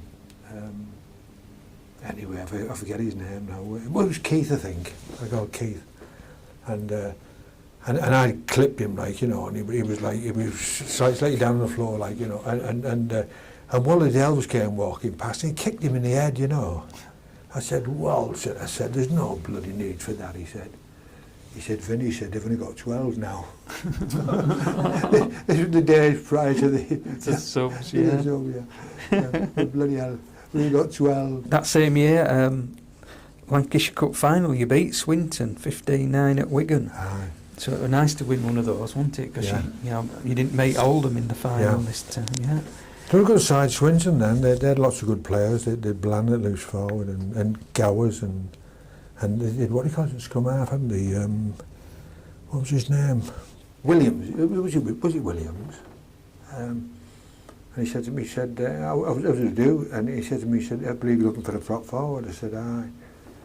He said, well, I know a lad. He said, a big lad. He said, a big, strong lad. He said, I said, where is he? He said, in Australia. I said, bloody hell. I said, what? I said, is he big? He said, oh, he's big. He said, he's about 6'4", 6'5". He said, I said, he said about 20 stone. I said, is he hard? You know. He said, he just suit you. He said, he's down to, you know, marvellous bloody man. I said, what's his name? He said, Mills. And that's when I bought gin then, from to Widnes, you know. And he come to I was at Pexhill, we lived at Pexhill then. And when he came in, I was Stella, my youngest daughter. She was about 6 or 7 then, you know. And when she came in, and Jim came in, and Mervyn Hicks came with him, they were both big men, you know. And they came in through the door, you know. And she pulled my pants leg. She said, Daddy, she said, are these giants? From that perspective, they would be, wouldn't they? Yeah. In that Lancashire Cup, you beat Widnes away in the first round, and then Wigan at home in front of, like you say, 30,000. You know, for a second round match. Then you beat Lee in the semi. I mean, Lee again were another good team. Good side, yeah. Charlie Pawsey and Mick Martin, and you know they did. They had lots. You know, there's a wreck of good players about then. You know. Yeah. Then that year you finished in the top 4 and you played Leeds at Headingley in the Championship semi-final and you lost 11-4. I remember that. Yeah, a little bit Leeds. Yeah. In fact, I shouldn't have played in that game because what I'd done, I had a bloody pull and I just walked onto the pitch, you know. And when I was going up, I was going to cry off, you know. I said, and who was coaching at that time? I said, I can't. Was it Alan? Would it be Alan Prescott? Might be Alan. Yeah. I said, he said, I should just go on. He said, just go on and play. He said, he'll frighten a few, you know. But I shouldn't have played. No. You know. Did you find that a lot though when you were a top player? They're always wanting you to be on the field. That's right. Yeah. No matter what. Yeah. No matter what, you'd have injections. You know, you'd have them cortisone injections, and you know, and you wonder now whether you pay the bloody price for it in later years, don't you? Yeah. You know. Yeah. You never know whether they're doing you any good or not. Oh no! Don't explain it to you in them days. No, like they'd have to. Just give it you. Yeah. Like bloody druggies, weren't he? Needling and get him on, Yeah. Makes you wonder, doesn't it? Why all players now suffering with aches and pains. Like Tommy's got trouble with his. Like, did you know Tommy's coming over again this year? No, I didn't know. Yeah, in August he's coming over in August to do a tour around St Helens. Clubs again. Yeah. He's a great player, Yeah. Well, he had trouble with his welded his ankle together. I think. That's right. Ankle trouble, Yeah. So it just showed. But we asked him at the end of his interview, with what you've got now, would you do it all again? He said, yeah, definitely. That's right, yeah. Yeah, and you would as well, wouldn't you? Well, of course you would. It's a wonderful time. The only thing is, like, I'd like to think now that, you know, that it'd be better, you know, because like with all this modern training techniques now, and you know, and knowing what to do. I mean, at one time when we were kids, like, and we used to use weights, you know, and we used to do breathing squats, you know, but we were about 200 bloody pound, and we were only about 18 and 19, you know, and we used to do 20, and we used to do 5 sets on one breath, you know. And then we when we finished, we said, bloody hell, we did bloody a bit dizzy, like, you know. We said, you're doing you good, you know. and they were all, everybody, you know, agreed with you because nobody knew anything about it, you know. Yeah. You were now the captain of Saints, it says, and Alan Prescott was the coach. Yeah. And you went on a cup run. This is again drawing Saints 5, Widnes 5 at home. Then in replay at Widnes 10, Saints 29. Yeah. And then you played Cass, and you beat them at Castleford 18-10. And then you played Swinton, you beat them 17-9. And in the semi-final, it was Hull FC. And they were going for the third final on the trot. Yeah. Because they'd lost to Wigan and then lost to Wakefield. And that was at Oxley in front of 43,000. What do you recall of that one? Because they were a good team then, weren't they? They were a great side. That famous pack, didn't they? Like I said, they did Johnny and Tommy Addison. You know, did a wreck of good players, you know. The two good brothers, haven't they, playing? Yeah, the what do you call it? The Drakes. Yeah, the Drake brothers, yeah. Bill and... and they were big lads, like, you know, big strong lads, you know. They were all like bloody hatchet men, you know. Yeah.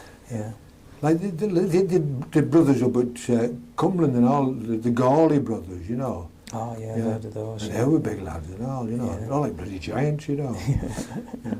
And they all wanted to fight, you know. When you go there, you think, bloody hell. It wasn't much going up to play, but who you going to fight against, you know, before you went on, bloody hell. And you know, you went to a certain place, like fight of the week, you know, you knew before you went on, you know, bloody hell, be fighting here, you know. But... was it working where they used to put the hooks in the visitors' dressing rooms, high up the wall, to make you think that everybody you were going to play against were a giant? You hear stories like that and you think, yeah, they were dealing in psychology in them days. The other semi-final was Wigan and Halifax at Swinton. And it set up the dream derby in '61, Saints and Wigan, local derby at Wembley. I remember prior to the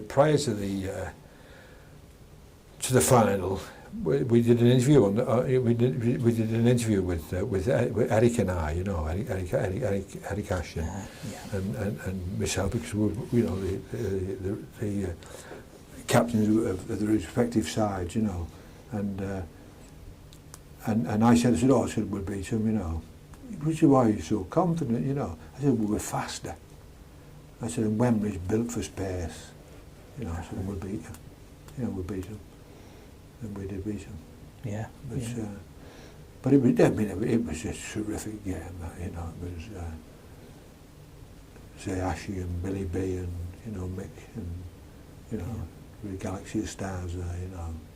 Yeah, the two good teams. I was just looking at the teams there, you know, you Rhodes, Vollenhoven, Large, McGinn, Sullivan, Smith, Murphy, Turry, Dagnall, Watson, Vines, Huddart, yourself. And Wigan had Griffiths, Boston, Ashton, Bogle, Carlton, Bolton, Entwistle, Barnes, Sayre, McTeague, Collier, Lyons, Evans. He could catch bloody pigeons, Bolton, David. Yeah, well, him and Alex were the quickest Great Britain half-back partnership. Terrific, he was a great player. But there's so many great players, and I feel though that maybe I've been a bit, you know, a bit unfair, really, you know, with some of that. But if you spoke about them all, you know, you'd eat a bloody tea time, wouldn't you? You know. But there was lots of great lads about, you know. And I think, you know. And there was lots, like I said before, there was lots of good sides, you know. Yeah. What did it feel like to lead the team out at Wembley in front of 95,000 as captain as well? Yeah. Did it make your hair stand up on the back of your neck? Oh, it was great, because you know, it was a wonderful occasion, and especially it was something special when you were playing Wigan, you know, and oh no, it was terrific. It's something that you know that'll always live with you, isn't it? You know, Can you close your eyes and picture it still now? Oh, you know, all the crowd and all the cheering, and you know, and and especially really winning. Well, lifting the cup up, you know, you go up all them steps and you get the cup, you know. Yeah. Well, first try then, you put a pass to Woodhart who put Murph away to score the first try. Yeah. And Wigan had 2 penalty goals, and then again we come with Vollenhoven, another historic try, which was you passed to Large, who passed to Vollenhoven, who passed back to Large, but I think their full-back made the mistake of not taking Tommy out and letting him run into touch. That's right. But the point is, you see, when you see in them games, like the important thing is, like you've got to wear the opposition, haven't you? You know, like say Largy, so you take a man on, so you put Largy in the gap, you know, then Tommy will be running alongside him, you know, and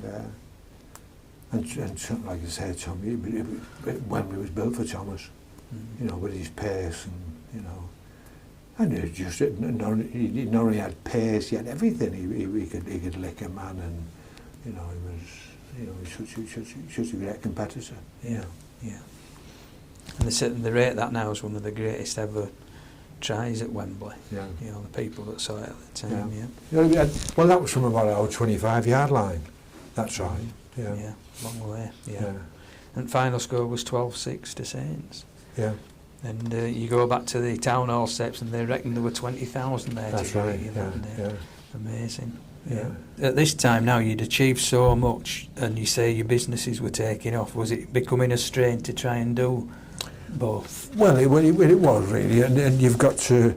I mean, like when we were working in the business, like in the scrap job, I mean, we're checking wagons out, we're checking them out at 6 o'clock, so you were up at 5, you know, and it was heavy work, you know, and that was prior to us getting cranes and things like that. So it was all bloody handball, you know. So you were throwing stuff on, and so it make you strong, even though you might be tiring a bit. You'd still make you strong. Yeah. But so you're not playing so well. So if you get comfortable at the back of that pack, I'll be asleep. You know. This was another one. On the 9th of December, you missed a train to a Wakefield match. I used to miss plenty of things, you know. Yeah. But I always did everything in the last minute, you know. And it's like me phoning you up about this, you know. But I missed the blessed train, Yeah. And then I don't know whether I got the car, and then I got there too bloody late. Yeah. It said you got there by car. Yeah. It said Saints lost the match, and then you had the captaincy taken from you and given to Alex Murphy. But Alex didn't want it really, because you were like his best mate. And he said, I don't want it under them circumstances. But he said, if you ever want to take it back off me and give it back to him, you can do. You know? Shows a good spirit, doesn't it? Oh, it was great. It was great, Spud, you know. But also at Saints, I mean, we talk about Spud, but there was Austin Rhodes at Saints. He was a great tactician, Austin. You know, he was a superb tactician, you know, and he was a great pal of mine, Austin. You know, I used to sleep over at his mum and dad's, and you know, and he was, and when we kicked off, like he'd kick into the gap, and I'd catch it, you know, I'd like from the kick off, I'd catch it, you know, and I'd want to give somebody a bit of stick, he'd put it up a bit high, you know, and so that I could go in then and bloody well, you know, hit him when he was taking the ball, you know. Yeah, so it was all like tactics, you know. Yeah. Well, the spectators don't know half that's going on, do no, they? No, but and he was a hard kid. It was Austin, and he wasn't a big one, you know. But he was a really hard fella, you know. Yeah. Well, he went to the same school as Alex. That's right. Was a few years in front. They played together, yeah. Yeah, and he was Alex's hero. I want to do what Austin's done, you know. And that made Alex play even more. Yeah. And then 2 days later, Alan Prescott was sacked as a manager, which I didn't think went down right well with the whole team, did it? No. Well, he was very popular, Alan. Yeah. And he's such a terrific record as a player, you know. He was, I mean, he had an unblemished record, really, hadn't he? Yeah. You know. And, Didn't the players get together on a petition to try That's and right. get him reinstated? Yeah. That's unusual, isn't it? So Yeah, it shows yeah.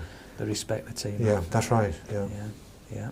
Now we get to the part, they've taken the captaincy off you, Alan Prescott's gone as manager, and Saints then started signing some players, and they did sign, was it John Tenby and Bill Major from Widnes to Yeah, play right. those forwards. So did you feel at that time you were being eased out by Saints? Well, I didn't think I was being eased out. I mean, to be quite fair to Saints, I mean, I wasn't, you know, I was missing training and one thing and another, you know, like I said, through business, and so, you know, I could see their side of it, you know, because I was, you know, I was going to pack up. Then they put you on the list, didn't they? Yeah, for right. £8,000. Yeah, And your hometown team came in and bought you for 4,500. yeah. But then, of course, Yeah, they owe me a few more for that, then, don't do they? they? Did you get a percentage of transfers? All right. That was just football, probably. Yeah. The thing was at Widnes at the time, there was I didn't realise that Frank Myler was your cousin. That's right, Frank. I never realised that. And he was captain, and Joe Egan, the former Wigan Great Britain hooker, was the coach. That's right. And he was a big devotee of Sullivan as well, wasn't he, Joe Yeah. Egan? So you come to the right place, really. Yeah. Did that give you a new impetus in your career? Were you ready because it was your hometown team? That's right, yeah. To get stuck in for them? That's right. But it was like I say, my work was in Widnes, and so, you know, like going training was more convenient. Everything was more convenient, you know. Yeah. And like I say, Frank was an exceptional player, very, very strong, you know, and a great stand-up half, you know. It'd be fair to say that Widnes hadn't won anything for quite a while at this, That's at right, this point. yeah. They were always just like on probably the second rung of the league. Yeah, you know, yeah. I think it was around 18 years since they'd won anything. It seems strange now that the 1962 tour was coming up, and you were still probably that little period there at the end at St Helens left you out of the 1962 tour, which was another great side. Yeah. Did you think at that point you might get picked for that, or? Well, I think to be quite honest, I think it's always at the back of your mind, isn't it? But I wasn't particularly. You know, it would have been nice if I'd been picked, but you know, I wasn't particularly bothered. You know. Yeah. Because that was the second team that went there and beat them again. Yeah. Widnes finished third in the league behind Swinton and Saints, which was a fair old step up for Widnes. Oh, yeah, what had happened previously. And it was in the Challenge Cup where you really performed that year. Because in the first round, this is where the replays start. You seem to be replaying every cup game. In the first round, you took 2 replays to beat Swinton. You were 6-6, and then 3-3. And then you beat them by 2 points at Swinton again. That's right. So that when you're playing league matches and then having to play so many replays, it's a bit wearing, that, isn't it? Oh, very much so. Yeah. And did you find, mind you, still at 29, you could probably handle that at that age, and the team were coming along as well? Yeah, and I think like it was like a new challenge as well. You know, been at Widnes, you know. Yeah. And it's. You know, that feeling about, you know, like being your hometown, you know, and we'd won out, you know, so, you know, and I didn't want to come out here, you know, and like so many people do, like when they go out, like it'd been put out to pasture, you know. Yeah. You know, they just come and pick up the money, don't they? And like they say the Aussies do. The old Aussies used to come over here and do. Yeah, you finish the time up. Yeah. And when we thought, like, I wanted to do something for my hometown, you know. At that time, you played Hull as well amongst all these replays, and then you played Working, and you actually played 5 games in 11 days. Yeah. You can't imagine them dreaming of doing that now. No, it just shows you the quality of the men, really, doesn't it? You know, and how much they wanted you win, and you know, they'd play, wouldn't they? A tougher breed in those days. Oh yeah, I think so. Yeah, personally. Yeah. In 63-64, you played against the Aussies both for Widnes and Lancashire. Was it good to be playing against the Aussies again? Oh yeah, very much so.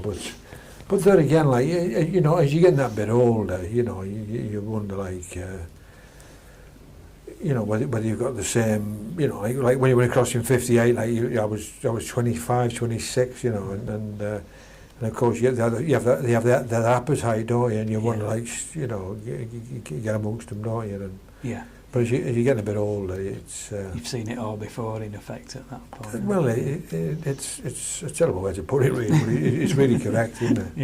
Yeah. And, well, Lancashire beat Australia 13-11, and then you lost to Australia at home 9-20. The first round of the Challenge Cup, another drawn match, this time against Leigh. Leigh 2, Widnes 2. In the replay, Widnes 11, Leigh 11. And then you beat them at Leigh 14-2. Yeah. So it's a struggle, isn't it, when you have to play 3 games to get through to next round. In the second round that year, you went to Liverpool City and beat them 16-6.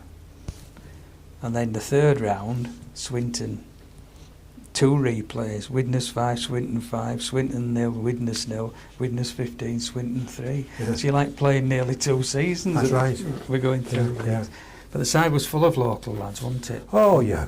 And well, he brought Frank Collier in. When he brought Frank, you know, he was, which was a great purchase, you know. Yeah, because you had some young lads and a lot of experience. That's right. Some world class like yourself and Frank. Yeah, Frank was terrific. Billy Thompson was terrific, you know. Yeah. Billy Thompson in the centre, and you drew Castleford in the semi-final.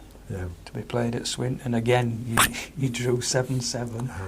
And replayed at Wakefield, and you beat Cass 7-5. Do you remember much about that one?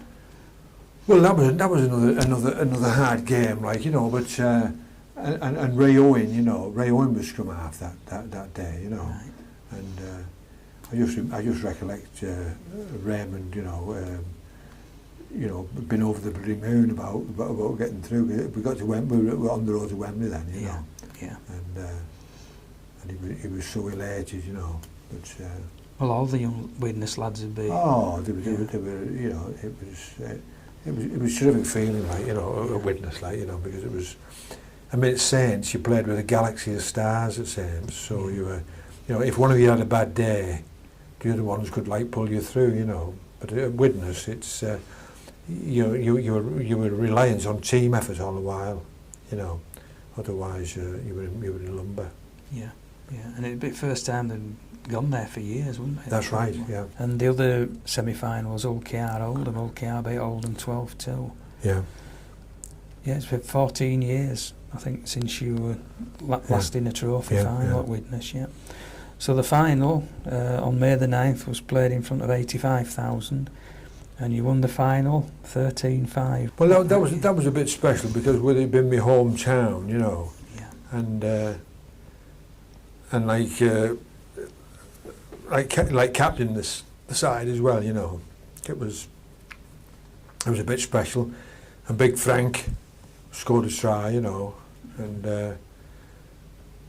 it was, you know, it was one of them games. It was a hard game. Frank Myler scored 1 try and Frank Collier the other. Yeah. And I think Frank got the Lance Todd trophy as well. That's right, yeah, Frank Collier. But you'd seen it before cup finals, but you know the lads here must have been. Oh, they were over the moon, and it was. Yeah, the reception in the town and everything. Oh, well, the town was buzzing, you know. Everything was alive, you know. It was such a special occasion. Do you feel that when you came into the team with the older players, you altered the attitude of the players as well? You know, because you were a determined player, and did that rub off on the other lads when you came? Well, you know, it's awfully hard to say yes to them things, but I just. You know, but I just hope that I did have an effect on them, you know, and we did blend together as a team, you know, and we played well, and we were involved in everything. Then you were picked for the first 2 tests against the visiting Australians. Yeah. Again. The second test was your last ever appearance for Great Britain. Yeah. Along with Eric Ashton and Mick Sullivan. Yeah. You played the first one at Wembley. Yeah. Great Britain 2, Australia 28 in the first test. And then the one at Swinton, Great Britain 12, Australia 50. Yeah. It's, the Aussies just seemed to be picking up at that point, didn't they? Yeah, but I think there was some bad selections on the on the English side, you know. Right. You know, I don't want to name lads. No. Because that's that's against my thinking really, you know. But there was some bad selections, and there was obvious players that they didn't put in, you know, that you would have put in, you know, that I would have put in, you know. Yeah. Because they'd actually returned from that successful 62 tour and left some of the star men out, really, which, you know, makes you wonder about team selection. But I think that's right. Eric said to us that when you picked a squad to go overseas, you tended to pick the best team because it was in the 26, right. but at home they'd just pick any old 13 at times, you know, and you wonder what they were doing. Yeah.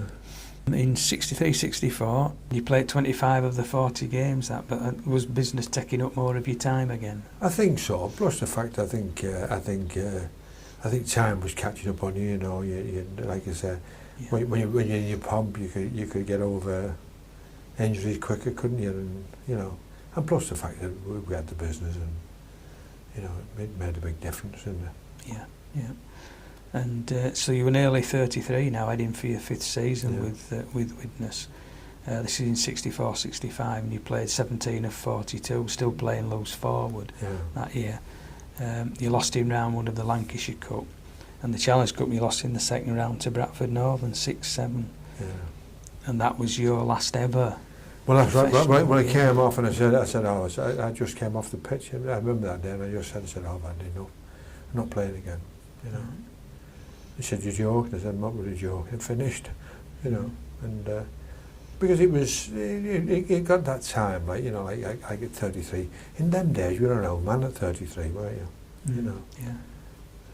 But there wasn't many players playing like they do now. Like you know, they play a lot longer. You can get to 35, can't they now? Yeah, but of course they're full-time pros now, aren't they?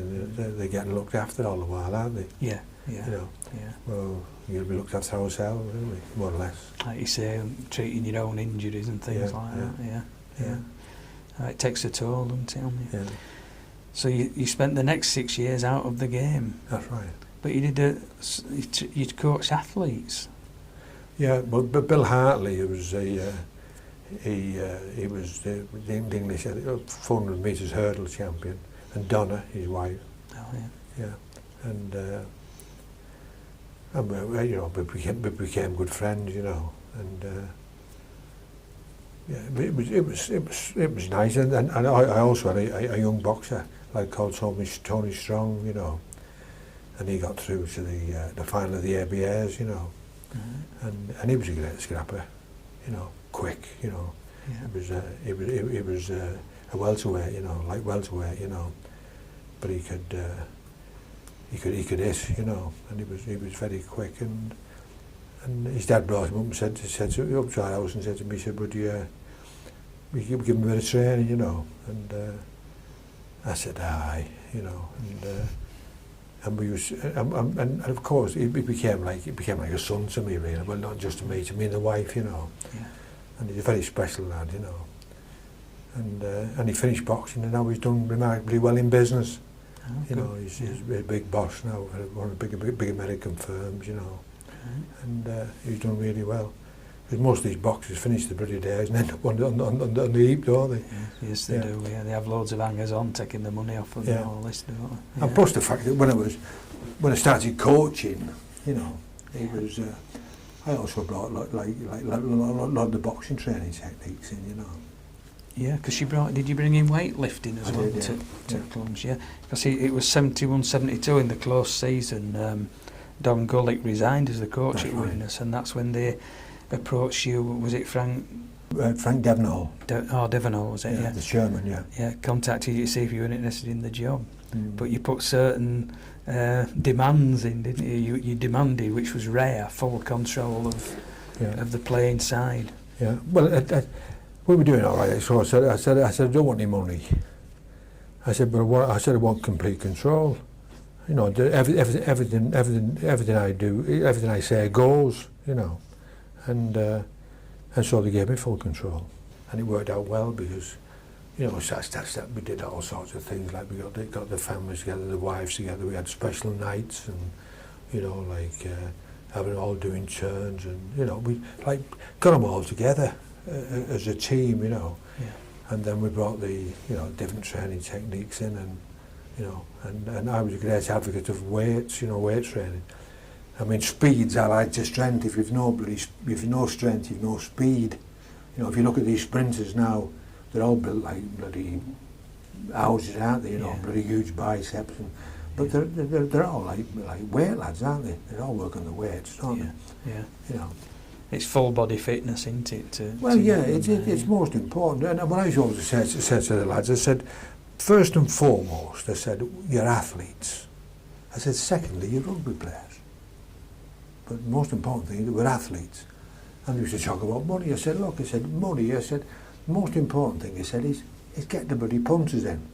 I said, if you start filling the ground, I'll argue the chance for you to get better money.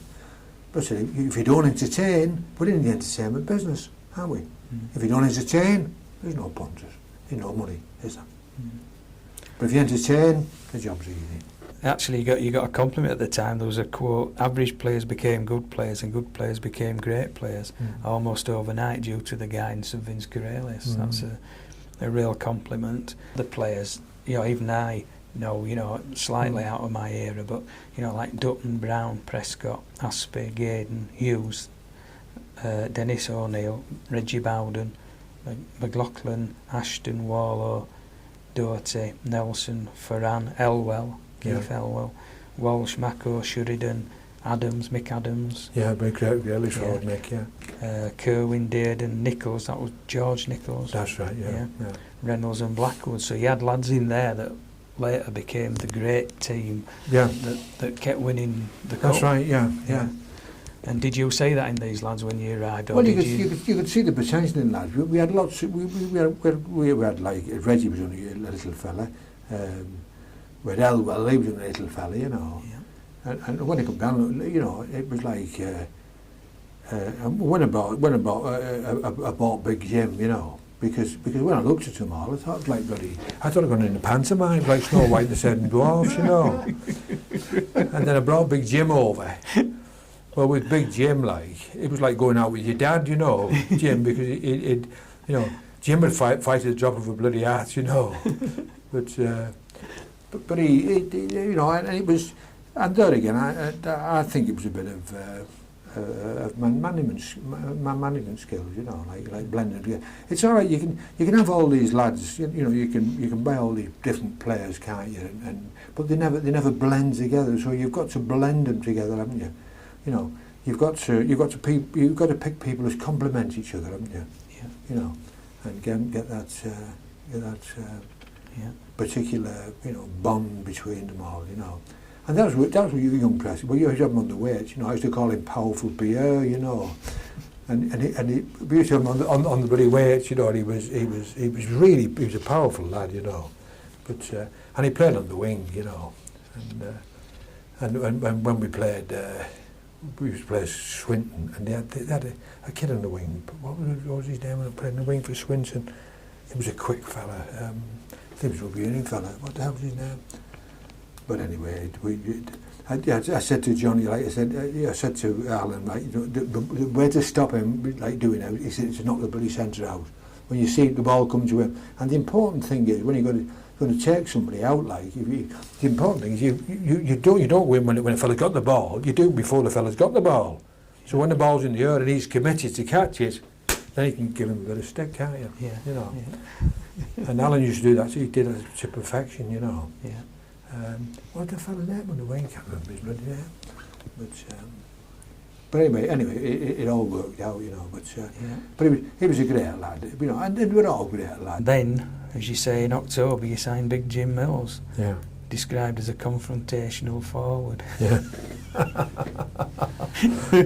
And you'd met some in your time, so you'd know them when you... Did you see him play at all before you signed I'd never seen him play. No. And did he do any trials, or did you just sign him and that? But when he first came, he was totally unfit. He was about about 21 stone, you know. And he was huge, you know, and he played a couple of games. And I said, Jim, you'll have to bloody improve, you know, so you can't be going like this. And I said to Elwell, I said, Chiefy, I said, if Big Jim breaks into a trot, I said, you'll know it's half time. No, because he was totally immobile, you know. But then he came up to he used to go to our house, you see, and I had you know plenty of room at Pexhill and I had him trained with his company specialist training, you know, just check him out. I got him down to 17 stone, you know, and he had some pace, Jim, you know, and he had bloody tremendous heart. But he had some pace, and I used to play him, instead of playing him like first receiver, I played him out like number 3, where he could cause bloody havoc, you know. Yeah. And he did do, you know. And Jim was a great player, but he was great for the team. Like I said to you before, like going out with your dad, you know, he was such, you know, and he was such an imposing figure, you know, and he had a terrific sense of humour, you know. Which I loved, but I think all the team did as well. You know, he was, you know, a great lad. Yeah. And he's done a lot for Widnes since, hasn't he? Oh, he's been very, very good, and of course Jim's done well. He's done well in business. You know, he's done very well indeed. In the John Player Trophy, you beat Waddington 14-11 in a replay after a torrid 18-all draw, and I think that was Jim's debut for Widnes.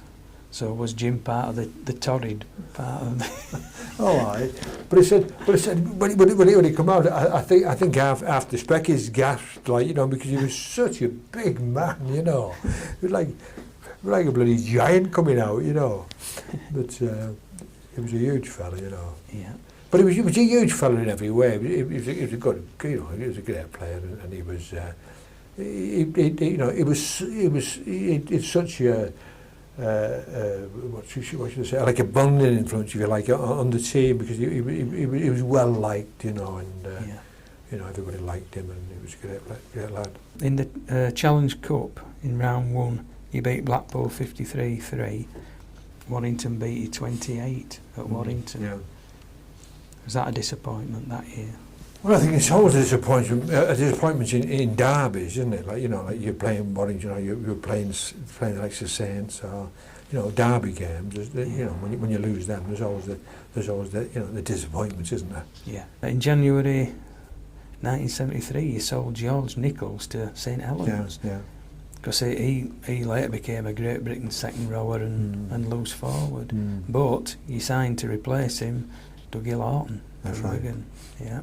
Did Doug have a big influence? Oh yeah, very much so. He was a good footballer. You know, he was a great footballer, Dougie. You know, and you know, and he led the side well. He was, you know, he was a catalyst really that bonded us into a great side. You know. Yeah. Because he'd come back from the 70s Ashes tour, hadn't he, where he'd starred in that as well, and that they again won the Ashes in Australia. So. And of course he was a Widnes lad, Dougie. Yeah. It's funny, isn't it, how so many Widnes lads signed for teams around and not straight for Widnes. You know? Yeah, that might be a thing that they weren't playing particularly well at that era, you know. Like homing pigeons, Les. Yeah. Come home to roost. Come home, yeah. It's like they say, no matter where you go around the world, home's still home, isn't it? You're still glad to get back. That's right. Yeah. And so you bought Doug for his experience and the effect he could have on the youngsters. That's right, yeah. In October '74, you signed Chris Anderson from Canterbury Bankstown. Yeah, he was a good signing, was Chris. He was a winger, you know, and I remember picking him up from the airport, you know, and he came down. This was just prior to us playing at Wembley, really, wasn't it? Yes, yeah. Yeah, and we brought him, you know, when we picked him up, and he had no gear at all. You know, I thought he was a bloody Biafran, you know, he just had a toothbrush in his top pocket, you know, and a packet of toothpaste, you know. I thought, bloody hell, where have we got him from, you know? But it was great. And then we prior to playing at Wembley, we went to a dinner. It was a dinner at Manchester, and we'd been invited to this, you know, this dinner, like a pre-Wembley thing. And of course, when Anderson turned up, everybody had Wembley suits, you know, and he had nothing, you know. He just had the gear he was in, you know, and so when I came down, and I had my Widnes suit on, you know, and I thought, you know, we'll have to dress him up. So what we did, you know, we got pants off somebody that would fit him. I give somebody my pants, give somebody my coat. So anyway, we were swapping and changing. We kitted Anderson out. Now I'm in my underwear, you know. So I got back in the car, drove back home up to Bexhill, and got my dinner suit on. I put my dinner suit on, you know, and then I came out, and that's how we went to do. So we'd kitted him out from like, you know. Yeah. You wouldn't have thought then at that time that he'd go on to do what he did, you know. He appeared in the Aussie Test side, he coached Halifax to League and Cup doubles, he coached major teams in Australia and then became the Australian Test. That's right. Amazing. I met him after one of the Australian matches, you know. I said, bloody hell, old cock, I said, you've done well, you know. And he paid me a marvellous compliment, really, because he said to me, Finn, he said, all I've done, he said, all I've done, he said, he's done what you told me. You know. It's good, isn't it? Yeah. So that was, you know, it's nice when people say nice things about you, isn't it? You know. Yeah.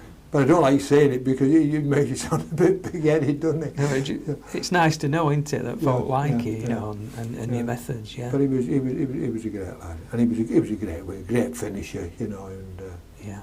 A very fast winger, wasn't he? When you see him now, you know, people that never saw him, but he was quick lad. And really, but the reason I bought him really was through Dougie Lawton, because Dougie said that he was, you know, a good wing, and so we. I'd have seen him out there on the tour in 70. Yeah.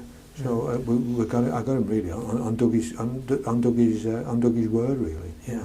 And that year you got to the John Player final. Yeah. As well, so you were starting to get into finals, against Bradford Northern. And you lost 2-3. Widnes finished 5th in the league behind Saints, Wigan, Leeds and Featherstone. You were showing consistency, because last year you were 4th, this year you were 5th. Then you come to the Challenge Cup, and you went on a Challenge Cup run. First round you beat Swinton, was it 13-4? Hull 12-13, you won away at Hull. And at Oldham, you won away 10-4. And the semi-final was at Odsall against Wakefield Trinity. This was the biggest game your team had appeared in at that point. Well, I remember, the thing I remember about that match was really and truly was the elation afterwards. You know, it's like I've said to you before, it's hard to pinpoint a particular moment during the match, because they were all like hard matches, weren't they? And things went, and you know, it all depended on, like I said before, how the opposition played. But you know, when we got through, we'd licked them, like, you know, and the elation in the dressing room afterwards, you know, all like, you know, also. So bloody happy, you know, and you know, everybody singing and dancing, and you know, it was a marvellous feeling. Yeah. Did you find them nervous before because it was the first? Oh yeah, very much so. Yeah. Because semis are worse to lose than finals, really. Yeah. In the final, you've got there, haven't you? Yeah. Because you beat Wakefield 13-7. Yeah. In the championship playoffs the following week, you lost to Salford 2012. Yeah. But there again, you'd be thinking probably at Wembley at that point, because it was a big occasion. So you go to the Challenge Cup final at Wembley in front of 85,000 versus Alex Murphy's Warrington. Yeah. And at that particular time, Spud had said on the what do you call it, you know, he was all about me weight training, you see, about weight training the lads, and really Spud was a bit critical of it, you know, criticised it a bit, you know, and but anyway, at the end of the day, it all proved correct, because we licked him, you know. Yeah. And what he said, Spud, he said what I'll do, he said, if they win, he said, I'll jump off the bridge, he said. So, you know. Which bridge? Runcorn Bridge? Yeah. But he didn't jump off and we beat him, you know. Well, Jim Mills got a try Yeah. and Dutton 5 goals, and John Bevan scored for them, and Derek Whitehead scored 2 goals. That's right, but 14-8 the score. yeah, but we beat them quite easily. I thought, you know, Right. as a team, like I think we were a much better side, you know, and our preparation had been first class, you know. Well, I trod on a similar path to what Sully took us, like, you know, when we went to Wembley, and he used to take us to Southport, you know, and we used to train at one of the schools there, you know. I forget what was the name of the school, but it was a big school, and he got permission from there, and we used to train on the ground there, and then we were going to have saunas and one thing and another, you know, and I travelled the same path really. I took them all there, and you know, and it worked out well. Yeah. How many days did you go down to Wembley before the match? Probably about 2 or 3 days before, you know. Yeah. You know, you have that pre-walk round with the stadium prior to the game, you know, and just give them the feeling of the players. And, yeah. But that would be very, very good. Did you find any of them freeze up on the day? Because some players go out and play like world beaters, and others just freeze a bit, don't they? Did you find any of that with the players? Not really. I think they were quite relaxed, you know, and no, they were all quite good, you know. And on the day, of course, they played so well, you know, and that's the proof of the pudding, isn't it? Yes. You know. You became one of the few players to win at Wembley, a cup final at Wembley, as a player, a captain and a coach. Yeah. Weren't many did that. I think Eric Ashton did the player, captain and coach and chairman, I think he's done 4. Tricky, actually. Yeah. He would have to lick me. Then, as a surprise, at the end of the season, having achieved what he started out to do, to raise Widnes to one of the top teams, you resigned as coach. Yeah, there was no ulterior motive behind that. I just felt that I'd done my job, and I'd done the job, you know, quite well, and I think sometimes you can stay too long, you know, and so I resigned then. And Frank Marler, who took over, he came out of the yard to see me, you know, and he said, "It's not my team, this Vin," and he said, "It's yours, you know." He said, "If you want to come back, you know," he said, "I'll step down, you know." But I didn't. And then do you look back on seeing what the team went on to achieve? Because then they became the Cup Kings, didn't they, in rugby? Well, it's like everything, but you like to think that you had a little bit of an input in it, don't you? You know, that you set them on the right path, type of thing, you know, and you hope that you had an influence on lads that they would maybe influence other lads, and you know, influence the team, you know. Yeah. But it's awfully, like I say, it's you know, it's hard to say, isn't it? When you do you feel any regrets about leaving them at that time? Now, when you look back on it, well, there's lots of things that, you know, it's a marvellous thing, hindsight, isn't it?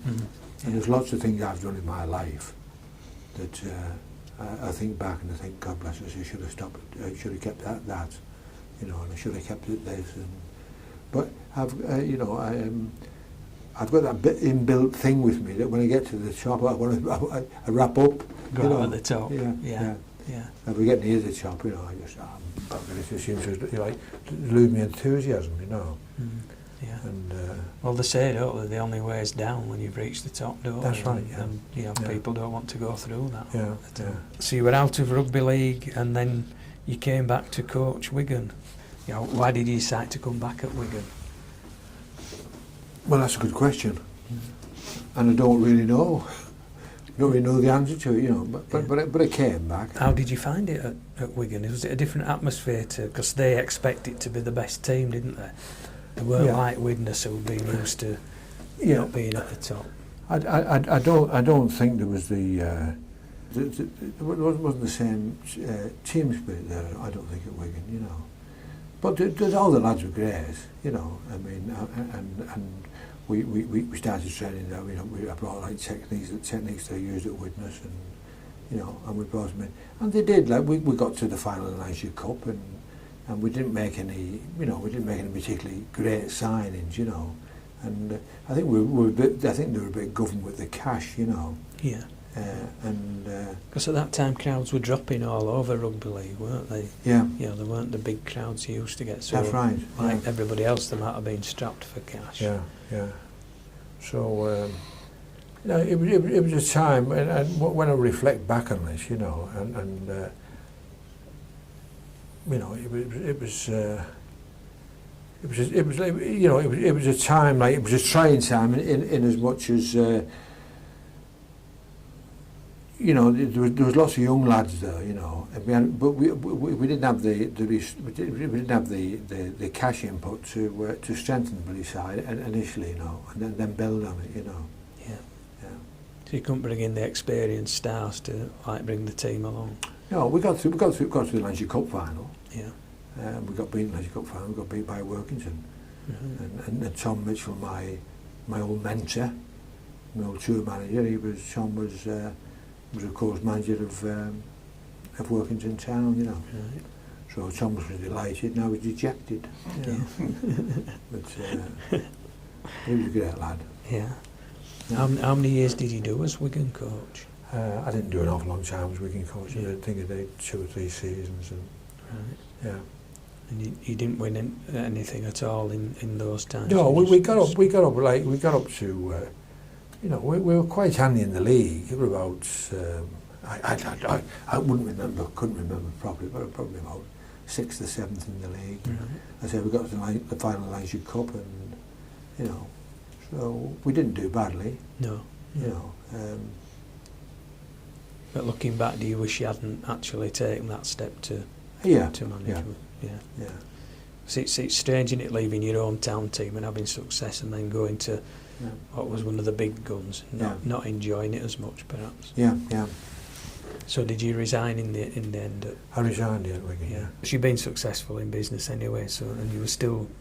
We'd done well, so there was no point, and I'd done well, like as a player, and you know, and as a coach, and so there wasn't an awful lot more to achieve, was there? Really? No, nothing to prove. No, nothing to prove. No. So I've always said about coaches. I said if you've got the right material, it's your good man management skills, you know, to get people to, you know, to compliment each other.